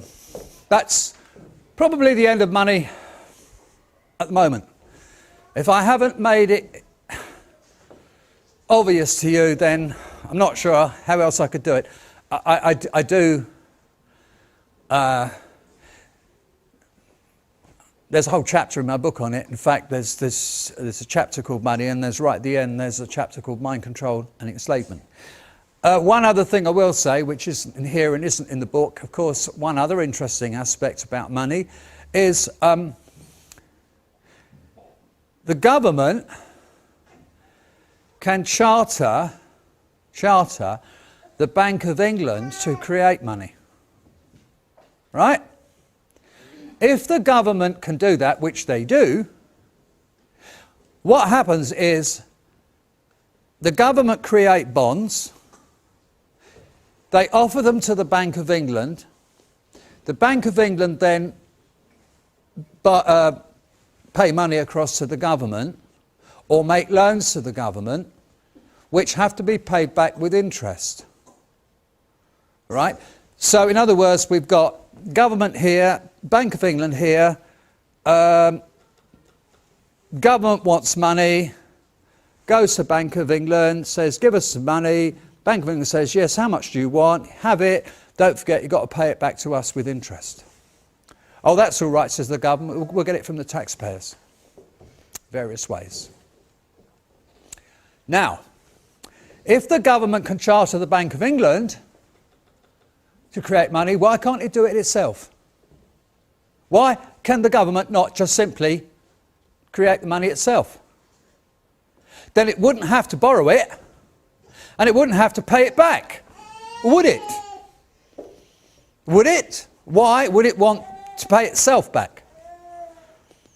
So when people who are standing up against council tax are criticised by people who say, well, how would local services be paid? The answer is very simple.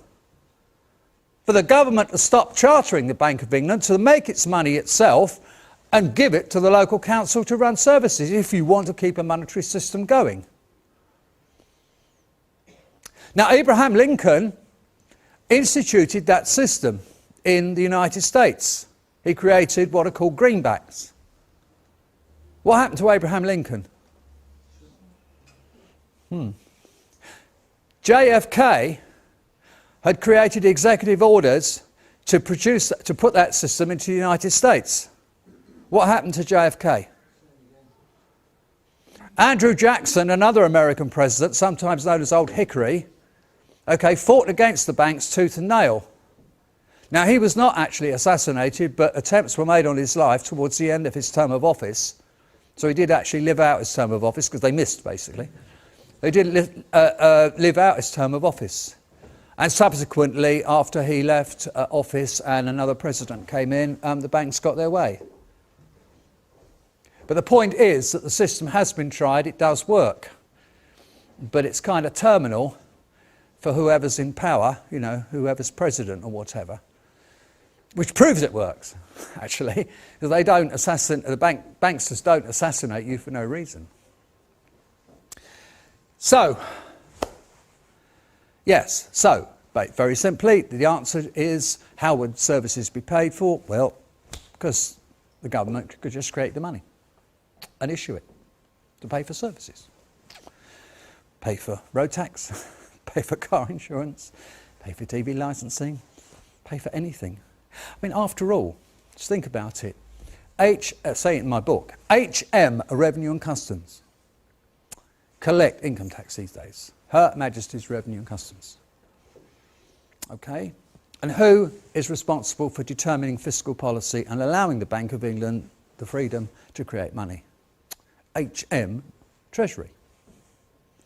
Well, if HM Revenue and Customs want money, why can't they go to HM Treasury and get HM Treasury to organise some money for them? Why do they have to bother you and I?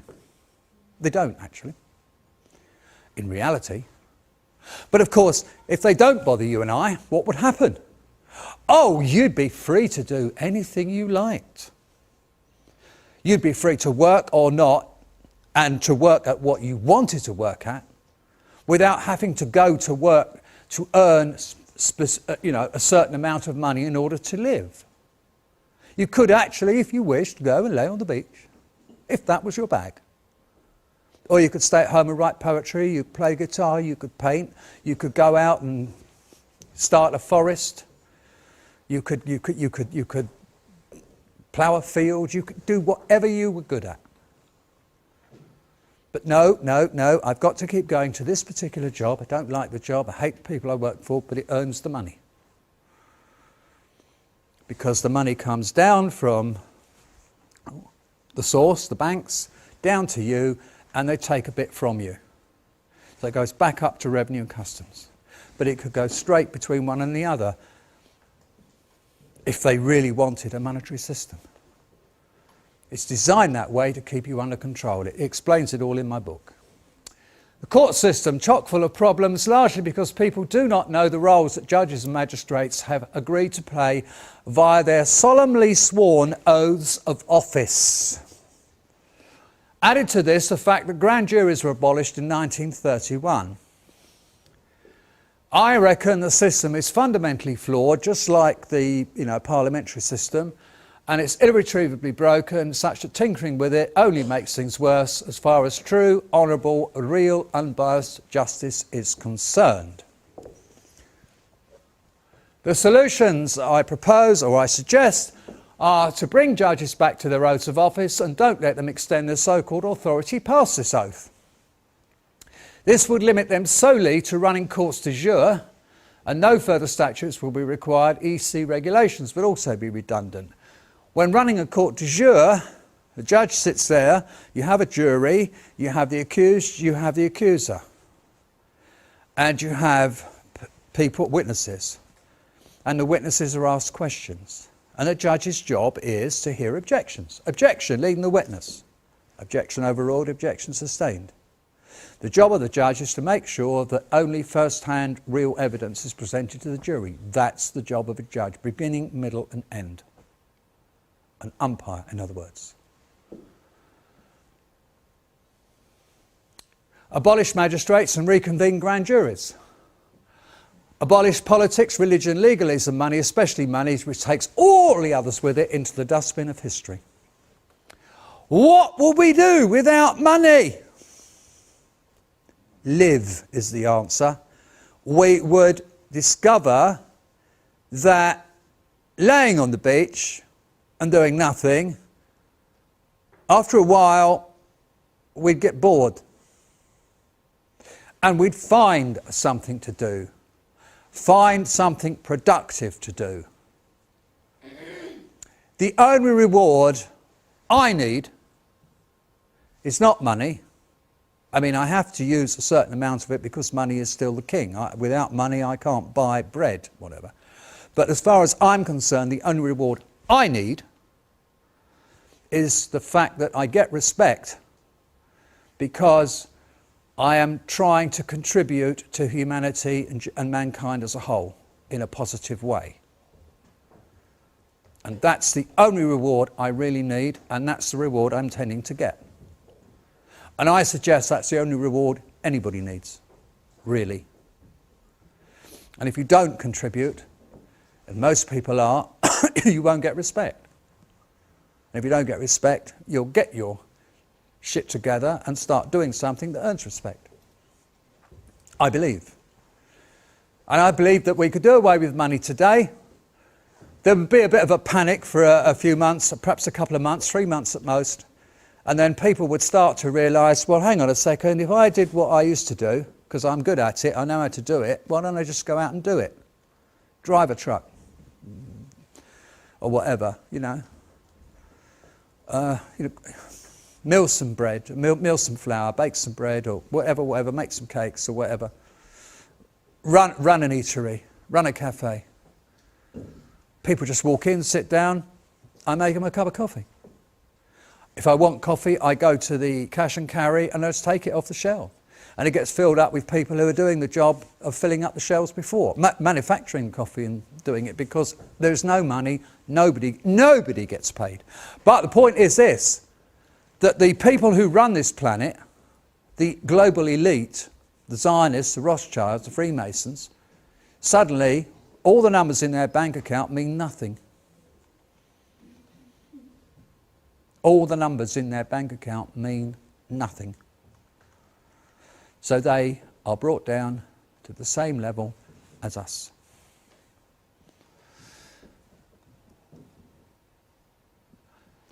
Suitably enlightened, we could establish sovereign republics for England, Wales and Scotland and possibly Northern Ireland. However, it might be better to give it back to the Irish. After all, it is theirs. And of course, Ira, the Southern Ireland, is the only sovereign republic on the planet.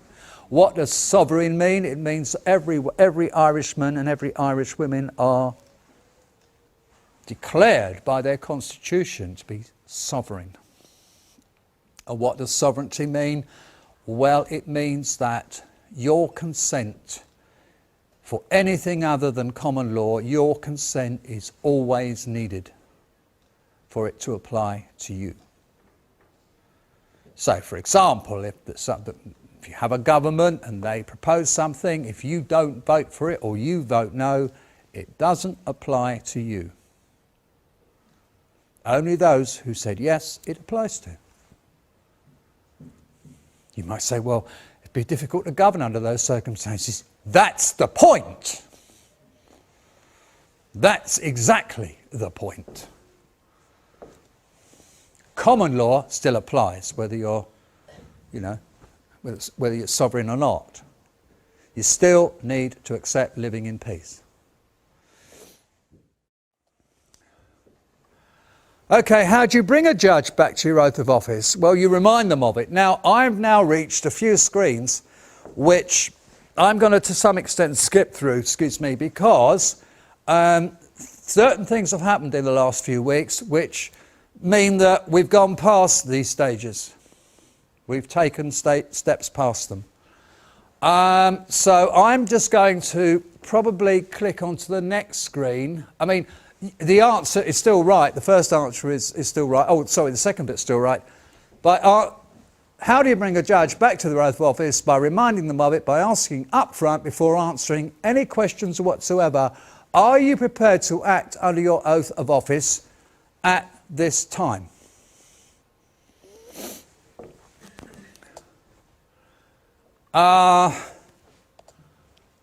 The reason is because I want to explain the judge's oaths of office. A judge takes two.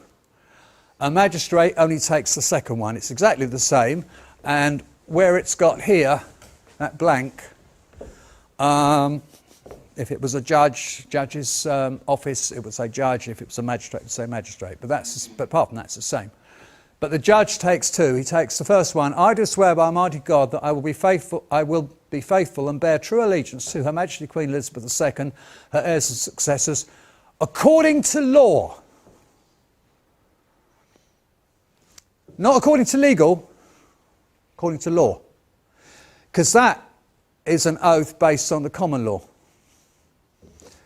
And the second one, it also means that if he's bearing true allegiance to Queen Elizabeth II, he's bound by the Queen's coronation oath. Now, what was the coronation? What was the coronation? This person, well, according to David Icke, this reptile walked into Westminster Abbey in 1953 as the eldest daughter of the late king. A guy walked around in a kind of a Father Christmas outfit and asked her questions, and she solemnly swore to do some things, and then she walked out the sovereign Queen of England.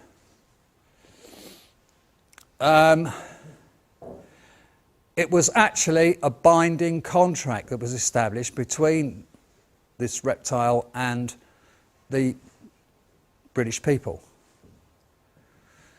where we gave her certain royal prerogatives, and in return we expected her to protect us, using her position as sovereign to protect us. Now, as we know, she has reneged on every promise she ever made. That's a question for another day. But the fact is, she did swear it under God. So help me God. So when a judge swears an oath to her, through that, he's swearing an oath under God, so help me God.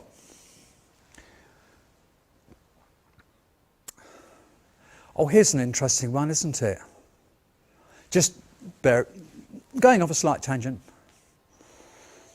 General election. Lots of people put their name down as candidates for constituencies, and they go around, kissing babies' bums and glad-handing and all that kind of thing, and promising the earth to the people in the constituency. And then come polling day, people troop down the pissing rain and put their X against the candidate of their choice. And in the evening, some very dedicated people collect up all the ballot boxes, and very dedicated people count them to try and get an accurate count. And the person who's got the most votes is declared the the member for that constituency by the returning officer. Okay? All right, fine, so far. And then comes the opening of Parliament, and the member goes down to London for the opening of Parliament. And what's the first thing he does? Apart from a few tots in the bar and stuff. What's the first thing he does? He swears allegiance to all those poor sods who went down in the pissing rain and put the X against his name. No, he doesn't. He swears allegiance to the Queen. Sod those people that he promised the earth to. He swears allegiance to the Queen. He can't take his seat in the House of Commons until he has sworn allegiance to the Queen. So from then on, whose business is he doing as he sits in the House of Commons? Is he doing the business of the constituents, or is he doing the business of the Queen? What do you think? And does that explain quite a lot? I think it does. Coming back to the second oath, which is the most important one, and this is the same for magistrates. I do swear by Almighty God that I will well and truly serve our Sovereign Lady Queen Elizabeth II in the office of Judge Magistrate. And I will do right to all manner of people, after the laws and usages of this realm, without fear or favour, affectation of ill will. Now, I told you earlier on that under legal, the word person could be a corporation. And you might say, well, people, of course, is the plural. No, it's not. The plural of person is persons. It's just person with an S on the end. Okay? And people hasn't been bastardised by legalese. So people means what you think it means. That's you lot and me lot. So when that judge is swearing to do right by all manner of people, that magistrate is to do right by all manner of people, he is not saying he will do all right by, Scottish Power or N-Power or, West Wales Water or whatever, utility company or whatever local council. He is supposed to do all right by you. He said so, which is why it's very important that he is acting under his oath of office when he makes any decision, because he should make it in your favour, because he is sworn to do all right to all manner of people, and I suggest you are all manner of people sitting here. He's bound to do right by humans.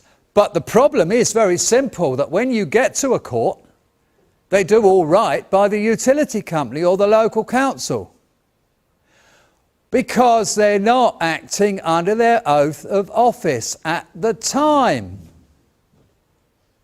They take an oath to become a judge or to become a magistrate, but they are, when they're out on the golf course, they're not under their oath of office. When they're in the supermarket, they're not under their oath of office. They're only supposed to be under their oath of office in the context of a court. As soon as they sit in court at the top, above everybody else, then they are supposed to take on what that oath says. But if they don't do that, that's how they make the decisions that they make. And rubber stamp all kinds of crap, no matter what you may say to them. Judges don't even hear civil disputes in courtrooms. Civil disputes, that's the vast majority of hearings, for example, mortgage hearings or banks claiming you haven't paid an overdraft or whatever. They take place in the smallest room, which is actually the judge's chamber that they rent for the day. But they don't tell you that. Everybody will call it a court. The usher sitting outside will talk about, oh, you need to go into court now. Deception, deception, deception. Even the court rules, and there are court rules, but not that they apply them anyway, even in a court, but whatever, there are court rules. They don't apply in a judge's chambers because a table at McDonald's will do just as well. Neither side is required to take an oath, which would have to happen in a court.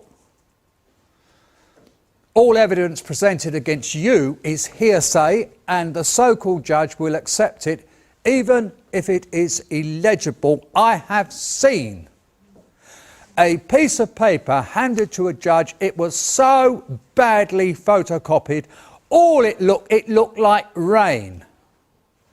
Just dashes all the way down. Can you read this then? Oh yes, I can read that. We did miss a trick because we should have said, well, read some of it then. But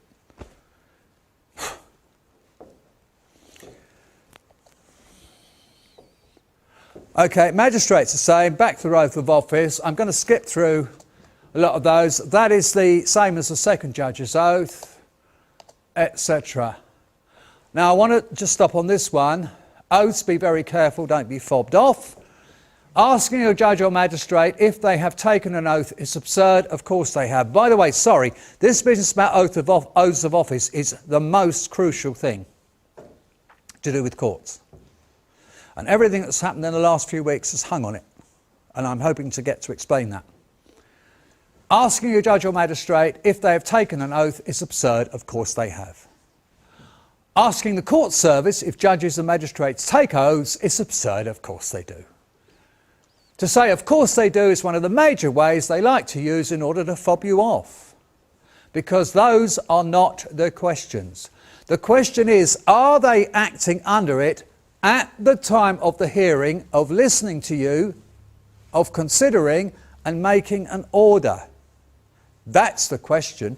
Very simply because if they were, they could never do what they intend to do and do every single time, namely to find in favour of a mindless, soulless, corrupt, e.g. social services, compassionless, incompetent, often to the point of imbecilic, e.g. Department of Work and Pensions, Department of the Environment, DVLA, etc.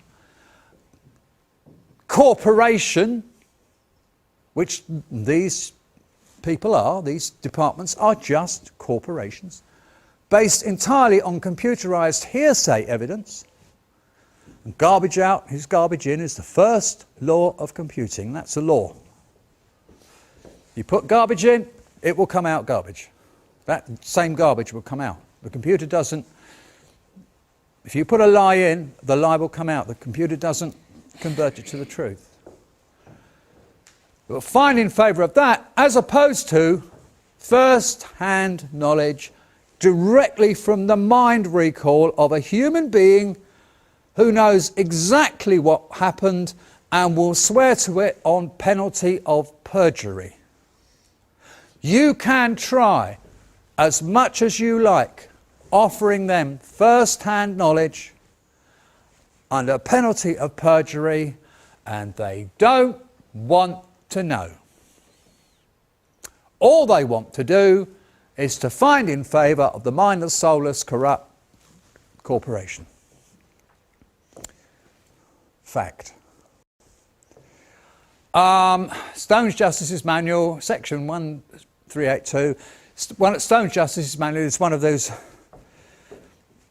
It comes in 3 massive tomes and they carry it into court. This defines the jurisdiction of a magistrate's court. A, B, C and D. If you look in, they're all offences. Summary offence, offence committed, summary any offence, summary offence, indictable offence and so on. Now it's magistrates' court that hear council tax liability hearings. Now a liability hearing is where they are trying to assess whether you are liable to pay the council tax. No offence has been committed. If they decide that you are not liable, oh boy, that's very rare, but supposing you've got council tax benefit. So you're not liable to pay the council tax. And, you know, that doesn't stop the council from summoning you.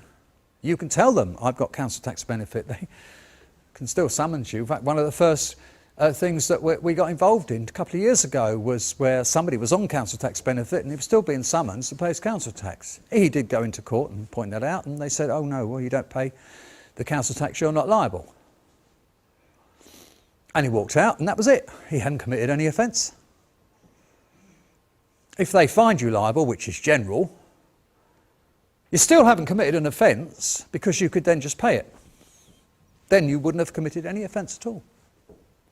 Only if they find you liable and then you don't pay it, then, in their eyes, there's an offence.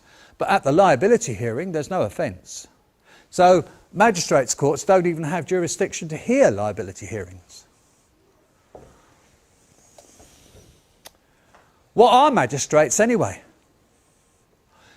They're a cost-cutting attempt to provide the functionality of a grand jury and to dispense so-called justice on the cheap and not cheerful. But grand juries do not decide the outcome. They only decide whether or not a prima facie case has been made such that a full trial is warranted. That's what a grand jury does. It doesn't operate in a court.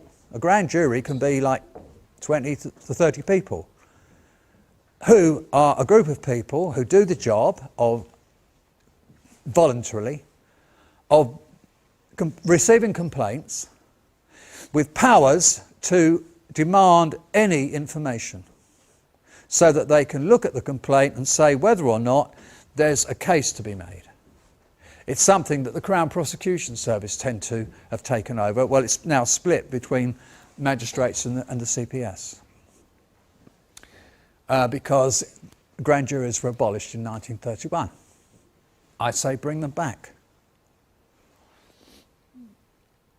If a full trial is warranted at the trial jury, the jury of 12, would decide the outcome, guilty or not guilty, as still happens today. Magistrates attempt to be a jury of 3, which is nothing like good enough for even basic justice, and simply provides the opportunity for up to 3 would-be tyrants to perform their sadistic pleasures. And they do like doing it.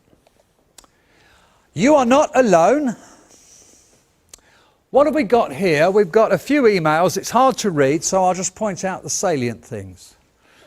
A guy called Bob, who called himself John for anonymity, wrote to the Magistrates Association and he said, do magistrates take an oath? Wrong question, we've already been through that, but that was the question he asked. And someone called, right at the top, called Leora Ronell, wrote back saying, yes, they do, and she quoted the oath. And she copied a colleague called Barbara Tetty. Now, by accident or by design, we don't know, but in her response to John or Bob or whatever he is called, she included a little bit of internal email, which is this bit down the bottom, which is from Barbara Tetty, who was copied on the eventual reply. What happened is Leonora Ronell copied this question that she'd received from John to Barbara Tetty, who is a records administrator. And Barbara Tetty replies, and another ... That's not the first time they've been asked that question, and it's getting regular. They've had it quite a few times. So you're not alone. Right, now we've got to court procedure based on Birkenhead and Hereford, etc. Okay, I suppose I'd better explain Birkenhead. I know obviously Vince was there, and I think some others were there as well. I mean, you were there, weren't you, and so on. How many people were at Birkenhead? Okay, fine. So now, how many of you know about Birkenhead, by the way? Oh, okay, good. Right, so you've seen the YouTubes when they were still up? Okay, fine. What happened there was a great crowd and a lot of furore in the court in terms of noise and so on. And a few people, a couple were arrested, although they shouldn't have been, and so on. Fundamentally, for those who don't know what I'm talking about, in Birkenhead, what was it, about 4 weeks ago? It was the 28th of March, wasn't it? The judge was threatened with arrest. Well, he was arrested, actually, a citizen's arrest. And then the police rescued him. The police rescued the judge, which was wrong of them. Because what they did was they made an instant decision that the judge was obviously innocent because he was a judge. And instead of carrying through the citizen's arrest by taking the judge into safe custody and processing the charges against the judge, they actually arrested the people who were trying to arrest the judge. And the saga of that still goes on. But the point is that in rescuing the judge, what the police did is they made themselves accomplices to any corruption that the judge was involved in actual fact, which was rather silly of them. But they'll find out in the future, I think, or we hope anyway. But the point is that the mistake they made, the fundamental mistake they made, was to judge the judge to be innocent. And that's a fundamental mistake for the very simple reason it's not the policeman's job to judge people's guilt or innocence. The policeman's job is to arrest people, caution them, and charge them, and that's it. Because innocence and guilt is the function of courts, and only the function of courts. It is not the function of the police, and never has been.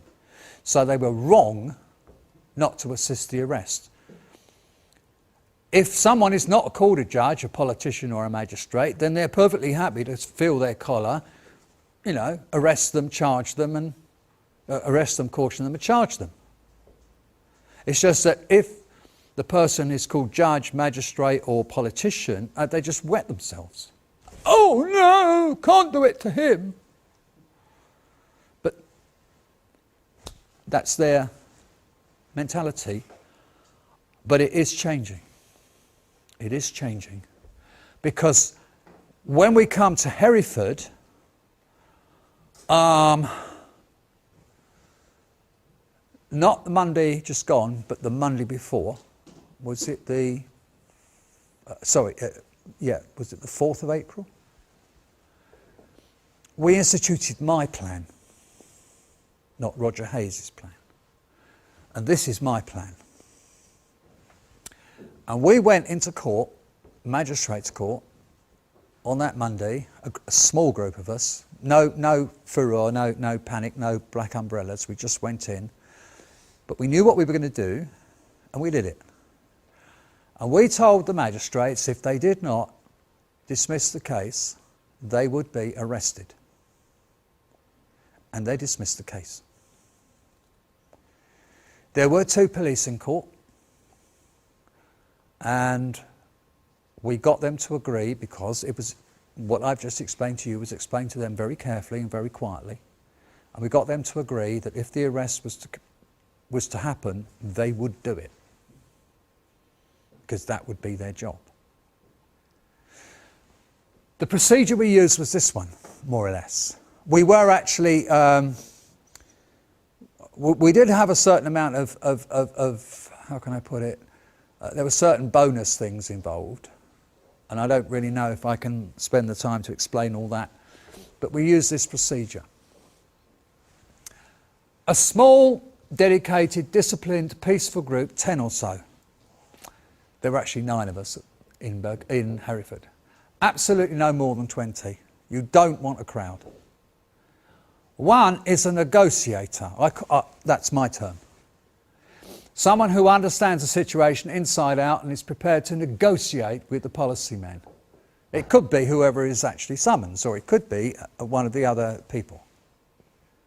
No one else in the group ever speaks, except inadvertently we all went no at one point in Hereford. It was just like, no! That was it. We then realised that no, we shouldn't have spoken. But they always do whatever the negotiator requests, quietly, calmly, peacefully, never giving the police any opportunity to grab and handcuff and all that rubbish. When the judge or magistrates are told they are under citizen's arrest for not acknowledging their oath of office, are you acting under your oath of office? Oh, I've been a judge for 12 years. No, that's not the question. Are you acting under your oath of office at this time? This is a properly convened court. No, that's not the question. Are you acting under your oath of office at this moment in time? Yes or no? I don't think you have the right to ask me that question. Right, that's it. You're under arrest. Now, policeman, take that gentleman into safe custody. We will come down to the station. We will make the appropriate statements. The charge is contempt of court and treason and abuse of process. The negotiator explains the position to the policeman. He or she explains it is not their job to decide that the judge or the magistrates are innocent and thus rescue them, but to carry through the arrest, take statements from everyone and let a future court decide on the guilt or innocence. In other words, their standard procedure, because that's the way the law works. It's what they do every day.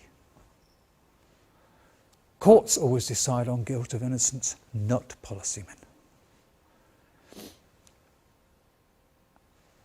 The negotiator, if he doesn't get the 2 police to do it, will ask them to call a superior, sergeant and inspector. the sergeant or the inspector. They will do that. It's easy enough. They get on the radio. Sergeant or the inspector arrives. You go through. You get the sergeant first. You go through it with the sergeant. No, he can't make the decision. Right, get an inspector. No, he can't get it. I want to speak to the chief constable. Then. Whatever, just take it as high. Keep going as high as you can. The object being to either get the judge arrested or to waste as much time as possible. If, after all negotiation has been exhausted, the policymen will still not do their job, everyone leaves peacefully. The negotiator says, OK, right, well, they're not going to do it, so will you all please leave peacefully and quietly? Everybody gets up and leaves. Now, the other people are there just to observe and to be prepared to make the statements on what they saw. That's the point of them, and also obviously moral support and all that. The amount of time this will take will leave the court and the policymen in the position of not wanting it to happen regularly. My proposal is to get yourself together in small groups and do that as often as you possibly can, all over the country.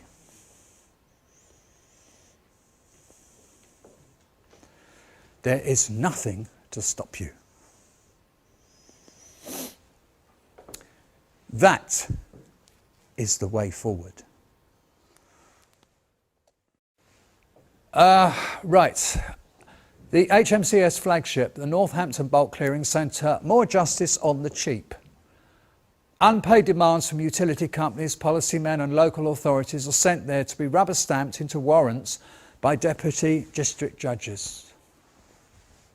A deputy district judge is a solicitor who performs the rubber stamping role between 5 and 15 days a year and just changes hands when that hand wears out. They will rubber stamp anything.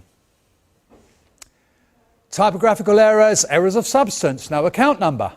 There are many examples. It's quite obvious they don't read, nor do they consider, let's face it, they're only solicitors. Anything.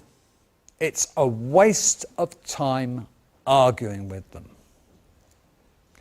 Their so-called warrants amount to nothing more than toilet paper. If a bailiff calls, he will almost certainly be wielding one of these toilet paper warrants. Tell him to go and get signed confirmation that the signatory judge was acting under their oath of office at the time. The oath of office is key and crucial.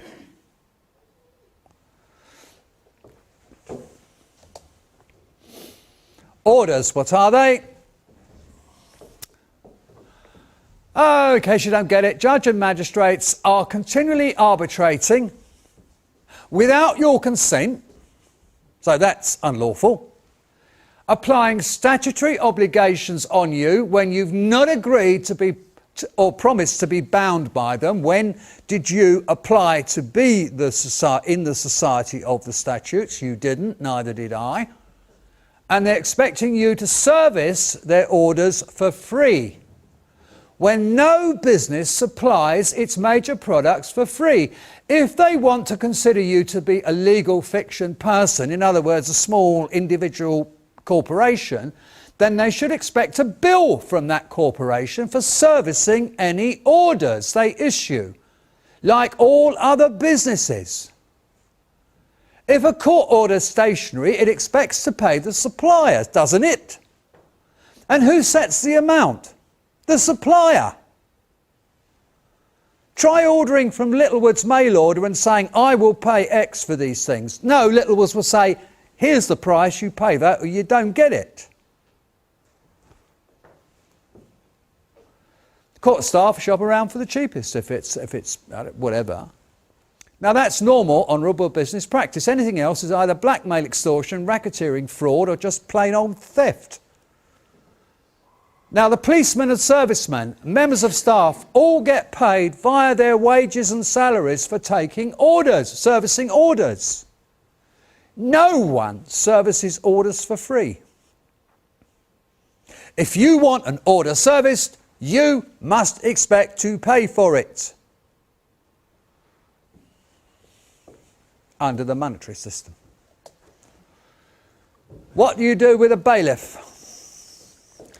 Well, a bailiff is just a moron and a thug, generally speaking, so the question is, what do you do with a moron who's also a thug? Answer, you never ever open the door under any circumstances, whatever they say. Tell him he's a public servant and that as a member of the public, and therefore you're therefore his master or mistress. And you don't require his services.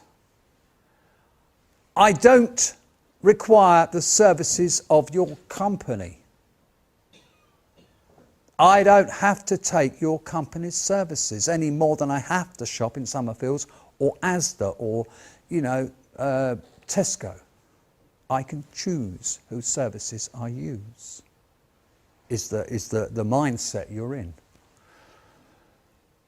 As previously noted, tell him to go away and get the signatory judge to confirm in writing that they were acting under their oath of office at the time of signing his bloody stupid toilet paper warrant. Oh, you won't like it, and he may carry on, but, at least you go that far. Now, what do you do if a bailiff threatens to return with a policeman? You can tell him, I would, the policeman will also be a public servant, you will still remain the master or mistress, and would be perfectly happy and perfectly within your rights to sack the policeman as well. I'll sack the bailiff, I'll sack the policeman. Look,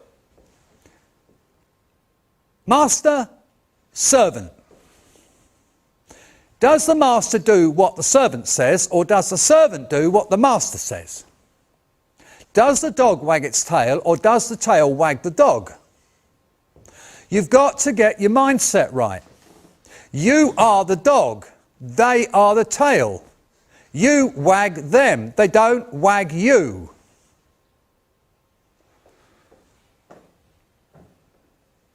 You can keep sacking. I mean, I know this is like, you tell the policeman he's sacked, he's going to laugh. But actually, going back to Hereford, a guy got arrested. He told the police that his fee schedule for being arrested was £1,000 each. And the policeman went, oh, that's okay, no problem about that. That's okay. So they arrested him, and he was there for an hour. No, they had to let him go, obviously, because he hadn't done anything wrong, but whatever. So now he's in the process of, he sent them a bill, which they won't pay. They won't pay, but he is then going to do a commercial lien on them. And they're going to shit themselves in the next few months. They're very blandly say, oh yeah, that's okay, grand, no problem, mate, no problem. They're going to shit themselves. The local council, 3 members of the local council have already shit themselves. Okay? Sorry? It's going to be nasty in Hereford then. Yeah, actually, police came round the other day and had a nice long chat with Guy, and it was very chummy, because the police are now beginning to realise that what Guy is doing is right. Things are going very well in Hereford at this moment in time, looking quite good, actually. One of the 3 in the local council came in on a Monday morning, cleared his desk, and nobody's seen him since. And Guy said, well, I rung them up and said, I've got a letter from him and I need a reference number to reply to it. And they said, he doesn't work here anymore. He came in on Monday, cleared his desk, and we haven't seen him since. He doesn't work here anymore. So Guy said, well, I want his job then. And they said, well, they haven't advertised it yet. He said, well, let me know, because I'd like to apply for his job. And that was one of the 3. The other 2, a woman is probably common purpose, we're fairly sure. Because when Guy was interviewed, actually, they said to him, this woman hasn't actually said you threatened her, but she doesn't like your attitude. Do you have any idea why that might be? And he said, well, it might be. It looks to me, the way she acts is as though she's one of these common purpose people. And he was talking to the policeman, and there was a policewoman, right, there looking at Guy, And he said her eyes went so wide I thought they were going to drop out of her sockets. So obviously he touched a raw nerve with the policewoman, didn't he? So anyway, yes, we are, that and the talks going on in Merseyside, yeah, there's some serious stuff going down. Which explain what a commercial lien is? a commercial lien, it would take a while to explain it. Basically, a commercial lien, we believe, is your ultimate weapon against anybody that's wronged you. I think the best thing I can do, because of the amount I've got to get through and because of the time, and because I'm getting a bit knackered, if anybody is interested in basically a commercial lien, you write a statement of truth. You don't have to go through a court. You send it to whoever. They must write a statement of truth in rebuttal, but if you've written the truth, they can't rebut it. Also then say, well, and you owe me X number of pounds, but you name them. You have to name the individuals. You can't do a commercial lien on a company. You have to do it on people. So you go for the people who have only doing their job, but what they've done is they've wronged you by only doing their job. I mean, only doing their job did not help the German officers at the end of World War II, who were only obeying orders. Well, they were still found guilty and hung, because everyone is responsible for their own actions. And so even, I don't care if they're a pen pusher in the local council, it's up to them to discover whether local council tax is lawful or not before they start pushing pens in its favour. So basically, you find out the names of, for example, in the case of a company, you go to the Company's House website, you pay £1, you get the current appointments report, and that lists the current directors. So you write down a statement of truth and you name them, the directors of the company, because they're obviously responsible for what the company does. Everything the company does. You name them and you say, you have done this to me, da-di-da-di-da-di-da. There is a specimen of it in the latest copy of my book, that the top and the tail of it, you have to fill in the middle bit because you have to explain precisely what they did wrong. You make sure it's the truth. You send it to them, you give them 30 days to rebut it. They can't rebut it. Excuse me, at that point, they're in your debt. And you then do a to whom it may concern for the local paper, basically saying these people owe me, 100 grand. Name them. Put it in the local paper, and that makes it public. And suddenly they're in the shit, because in the local paper, everybody else realises that these people owe you 100 grand. So their credit worthiness goes right down if they don't pay you. Now the point is, you don't need to go to court to do it. Because it's based on your truth, you don't need a court to do it. The only way to get rid of a commercial lien is for you to get rid of it, or 99 years pass. Or there's one other way. If they take you to court with a jury and the jury decides that you're asking for too much, or that you didn't have the right to, the wrong wasn't a wrong, then a jury can get rid of a commercial lien. But a judge can't, and the judges know they can't. So the only way court will be involved is if somebody took you to court. Now they have got to therefore take you to court with a jury, or they've got to pay you. If they don't, you can put a charge. If you can find out where they live, you can put a charge on their property. You can write it off to the land registry, and your charge goes to the top of the tree. A commercial lien goes to the top of the tree. So I'd suggest you Google commercial lien and Google mechanics lien. A mechanics lien is where you take your car in, okay, to be serviced or fixed, and then you don't pay them. They can hold your car. Yeah? It's the same principle. Don't need a court to do it. They can hold your car. It's their right until you pay them. And if you want a better description of commercial lien, then you type in Lien, L-I-E-N, Lien, L-I-E-N, dot F-M-O-T-L, free man on the land, initials of, lien.fmotl.com. And you'll get my description of the commercial lien process, pretty much. If you get bailiffs knocking, it's a good idea to have a notice of removal of implied right of access on your front door. This applies to both bailiffs and policymen, and also TV licence as well, and of course census anybody. You can also post up the policyman's oath and have a copy on the inside as well. Thus, if the bailiff actually manages to return with a policyman, you can say through the door, your oath of office is posted on the door. This is what you solemnly swore to do in order to obtain your warrant card. Read it carefully and reconsider it carefully, especially the bit about fundamental human rights. And then you'll realise you should not be here. The policeman's oath is, I, da-di-da, do solemnly and sincerely declare and affirm that I will well and truly serve the Queen in the office of constable. Constable. Magna Carta says constable, sheriffs and bailiffs. Magna Carta 45 says constables, sorry, beg your pardon, yes, here's 45. Constables, sheriffs and bailiffs, that's the law of the land applied. We will appoint constables, sheriffs and bailiffs who know the law and are minded to observe it well.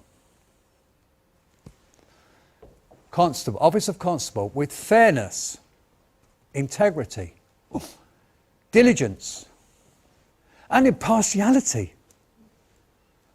upholding fundamental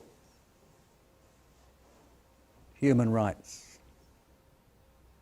Not Human Rights Act human rights, not European Court human rights, but fundamental human rights.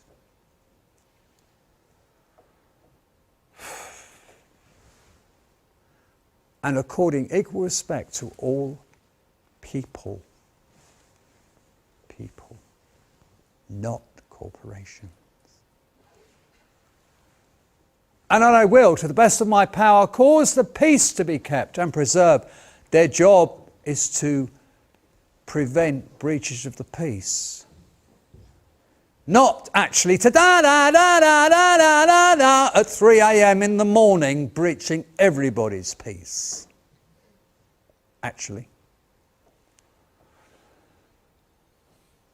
Cause the peace to be kept and preserved and prevent all offences against people and property.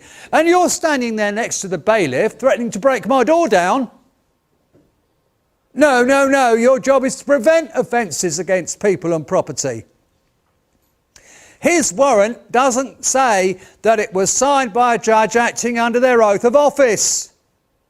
It's not, therefore, a lawful warrant. You have got to stop him from breaking my door down, not help him. And while I continue to hold said office, I will, to the best of my skill and knowledge, discharge all the duties thereof faithfully according to law. And if you want to know what law is, officer, read it. That's where it says it, just above. Get him to read it out loud a few times, repeat fairness, integrity, diligence, impartiality a few times, stress the word fundamental in fundamental human rights, which does not mean, therefore, any Human Rights Act, but it means indefeasible. What does indefeasible mean? Can't be taken away under any circumstances. Your right to life, your right to self-defence. Tell him according to law means read the whole paragraph and think about it. The notice of removal of implied right of access. I have to split it over 4 pages on this PowerPoint. To all that it concerns, notice to agent is notice to principal. Notice to principal is notice to agent applies. notice of removal of implied right of access. You are advised to read the following notice thoroughly and carefully. It is a lawful notice. It informs you. It means what it says. I hereby give notice that the implied right of access to the property known as, and you put in your address and postcode, and surrounding areas has been removed, along with all associated property, including, but not limited to, any private conveyance, in respect of the following: any employee, principal agent, third party or representative, or any other person acting on behalf of or under the instruction of Her Majesty's Court Service. Oh, that reminds me. Oh, that reminds me.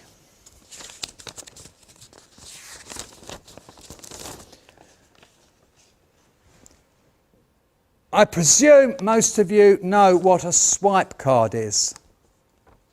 The swipe card, it's a kind of a plastic card that they give to employees with a magnetic strip on the back so they can swipe it through a machine and they can get into through doors and maybe sign on in the morning and sign off with the swipe card.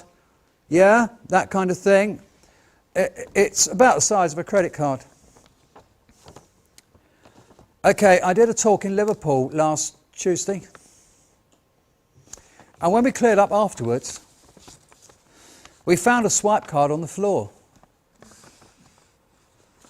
You probably can't see this because it's a bit small.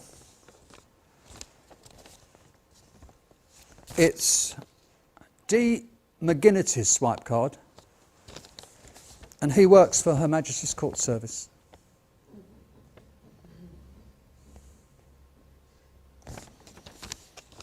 We were thinking of ringing them up, Merseyside HMCS. We were thinking of ringing them up and saying that it was handed in by a 14-year-old choir boy.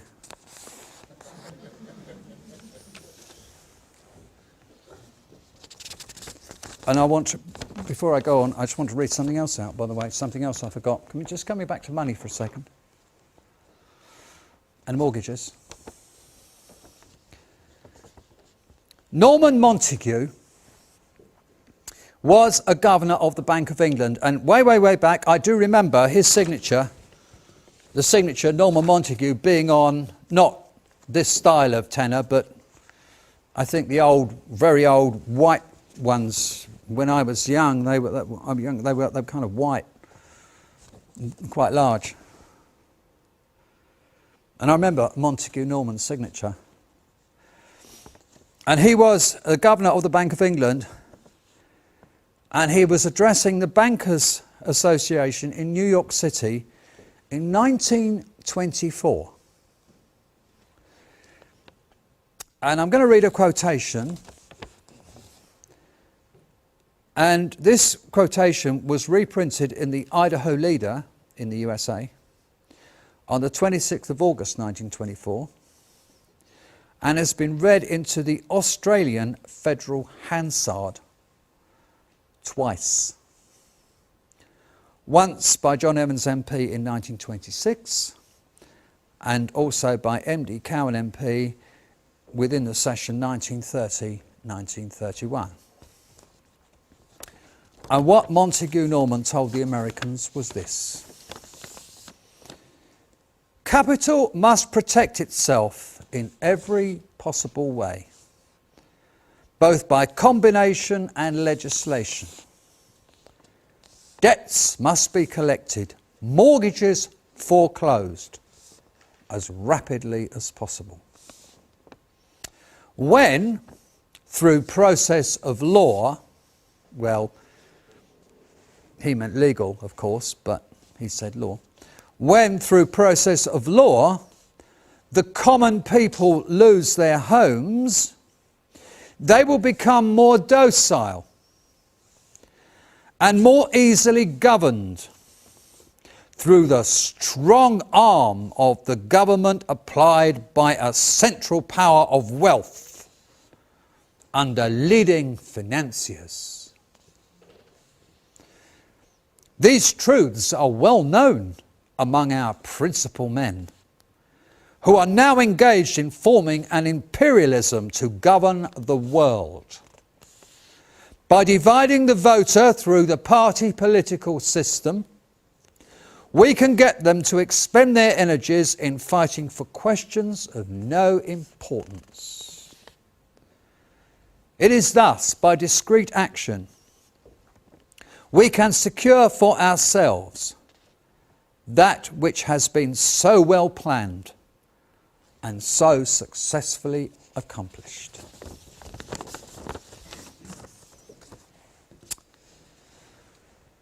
If that doesn't say it all, I'd like to know what does. Okay, right, going back to this, any agent, any employee, principal of Her Majesty's Court Service or any other corporate body, i.e. company, howsoever named, any police officer, underlined, who is acting for the corporate police and not acting as a constable on behalf of Her Majesty the Queen Elizabeth II and her people as expressed in the oath of office of all policemen and women, that is, as public servants, upon your oath of office to serve with fairness, integrity, diligence and impartiality, upholding fundamental human rights and according equal respect to all people, and that they will, to the best of their power, cause the peace to be kept and prevent all offences against people and property.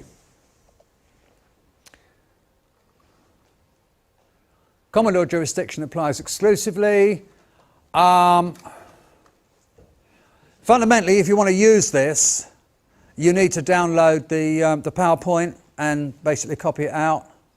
So I'm not really going to go through all this. I mean, it's all good stuff, but I'll leave you to study that yourself and get onto the last screen, where basically that's the last screen and you just change your calling to my calling to your calling. Right. Oh, common assault, yes. It occurs if you ever feel that your personal safety is under threat. It does not have to be physical. It can be mental. Common assault can be mental. If someone comes towards you in a threatening manner, they have assaulted you. If you feel your safety is threatened. Thus, if someone else is in the house when a bailiff or policeman threatens to break down the door, that someone else has been assaulted. Mummy, Daddy, are they going to break the door down? I think they might. Oh, I'm not, I'm frightened. They've assaulted your kids. In these circumstances, it's a good idea to point that out. After all, a bashed-in door would leave the other occupants unprotected, especially if it's pointed out to the policyman, listen, mate, this is not your fight. Your duty is to keep the peace, not to conspire to breach it. You're well out of your solemn duty and jurisdiction, unless, of course, you're prepared to guard the door until it's replaced, and that could take a week. The general policyman on the doorstep routine. Do you have reason to suspect there is a wanted person on these premises, and have you obtained a lawful warrant of entry in order to arrest that person? No, I'm helping the bailiff. Do you have reason to suspect that there are stolen goods on these premises, and have you obtained a lawful warrant of entry in order to search for them? Well, no, I'm accompanying this bailiff. Do you have reason to suspect there are illicit drugs on these premises, and have you obtained a lawful warrant in order to search for them? Well, no, I'm accompanying the bailiff.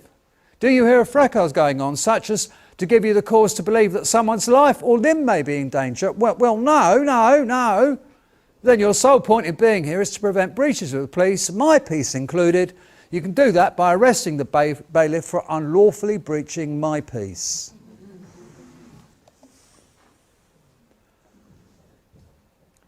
Debt collectors and bailiffs, the first thing you receive is a demand acting on behalf of someone else, often accompanied by a toilet paper warrant, rubber stamped by a deputy district judge, if you remember, a solicitor who does the job between 5 and 15 days a year. He's at the Northampton Bulk Clearing Centre, that's already discussed. But what's the real situation? As a human being, in common law, you are bound only in honour by obligations you have specifically agreed. You are bound in honour by them if you make an agreement. It comes back to taking responsibility for your actions and so on, but that's all. You can't be bound in honour by something somebody else has agreed on your behalf. Did you specifically agree to deal with the debt collectors or the bailiffs? Well, no. What right have they got to bother you? No right whatsoever. If someone pays off a debt on your behalf, they would be stupid not to have contacted you first in order to agree, one, that you agreed you actually owed it, and if they paid it off on your behalf, that you would pay them back. So when a debt collector buys up your debt without asking you first, they're being rather stupid. They don't do that, do they? They just waltz in, buy up the debt and start making demands with menaces. Utterly dishonourable, of course, but then they have no other choice. If they contacted you first, you tell them to keep their noses out of your private arrangements. Fuck off! Privity of contract. No one has any standing in a contractual situation except the two parties to the contract. A third party only has standing if both of the two parties to the contract agree. Privity of contract. They're steeped in dishonour from the word go, and you can tell them that, and I have, and I do. And I've dealt with about 7 or 8 of them that way.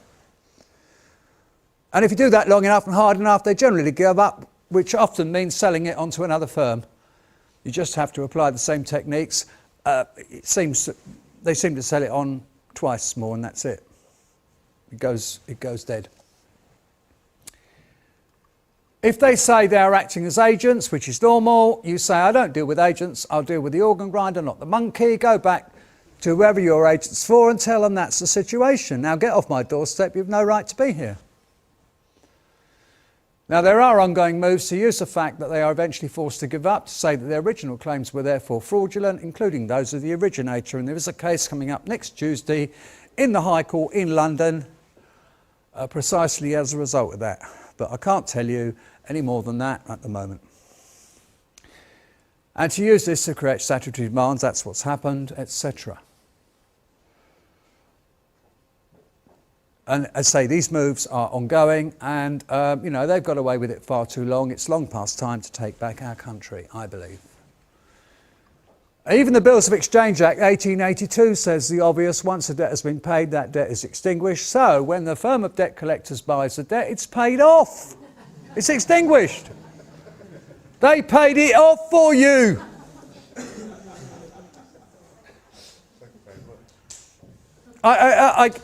Fredericks International wrote to me about their debt collectors. They wrote to me.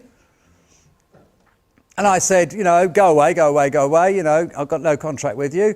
So their in-house solicitors, Brian Carter and Company, wrote to me. Okay? You need... So I wrote back a notice of cuntishness and consequent fee schedule, which is on my website.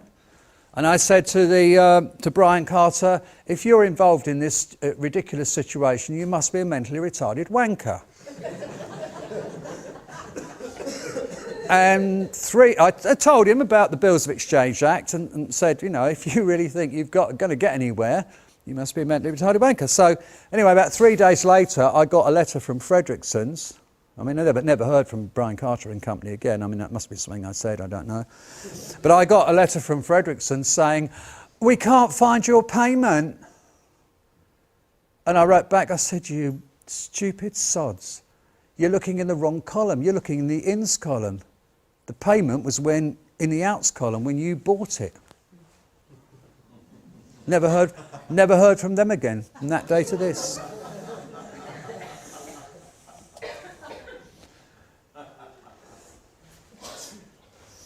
If you're stopped, arrested by the policeman, this happens, forget that's non-common law only, no, in all cases.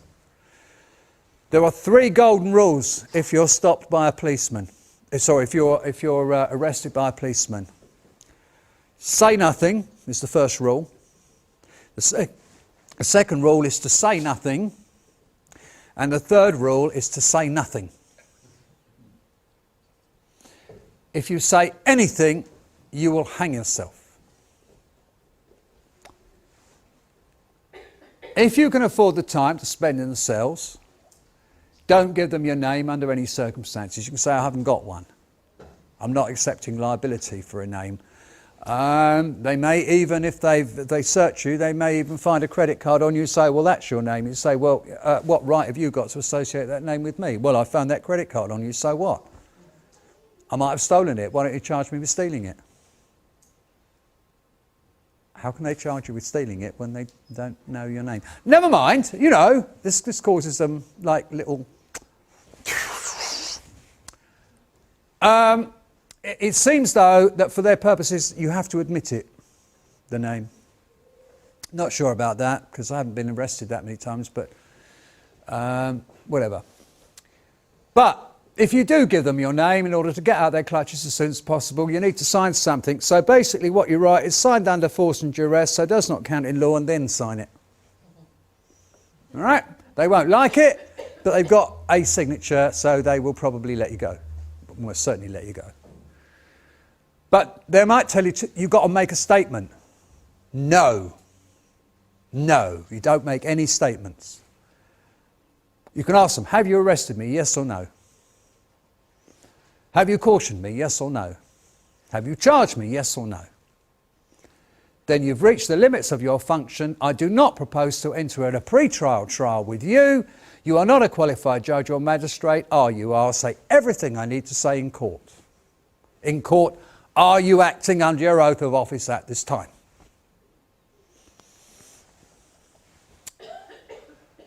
That'll do for now. I'm almost at the end. You have to think free 24 hours a day, 7 days a week, 365 days a year. You have to act through. You have to get your mindset right. It's fundamentally what it amounts to.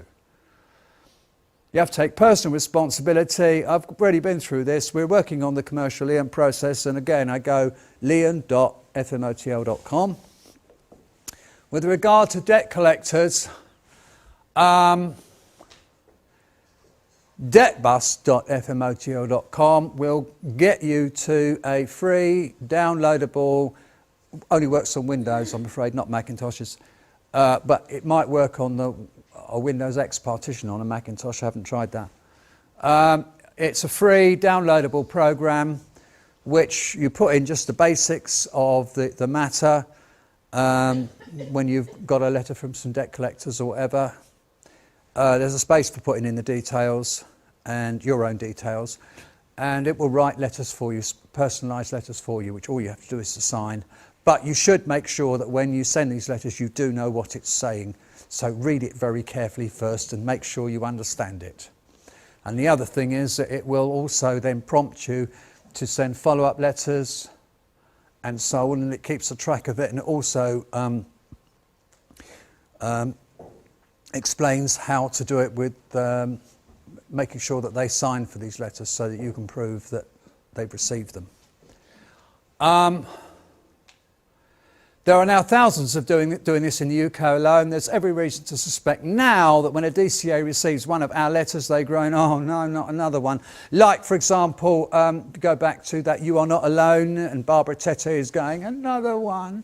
Right.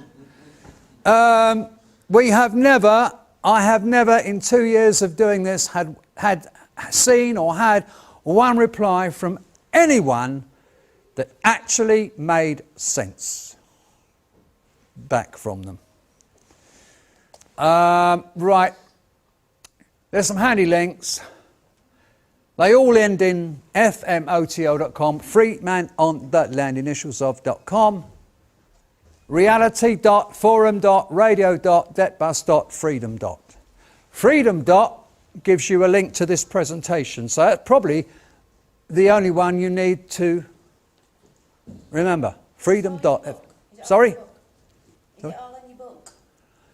No, only the forums in the book. Can you not remember freedom?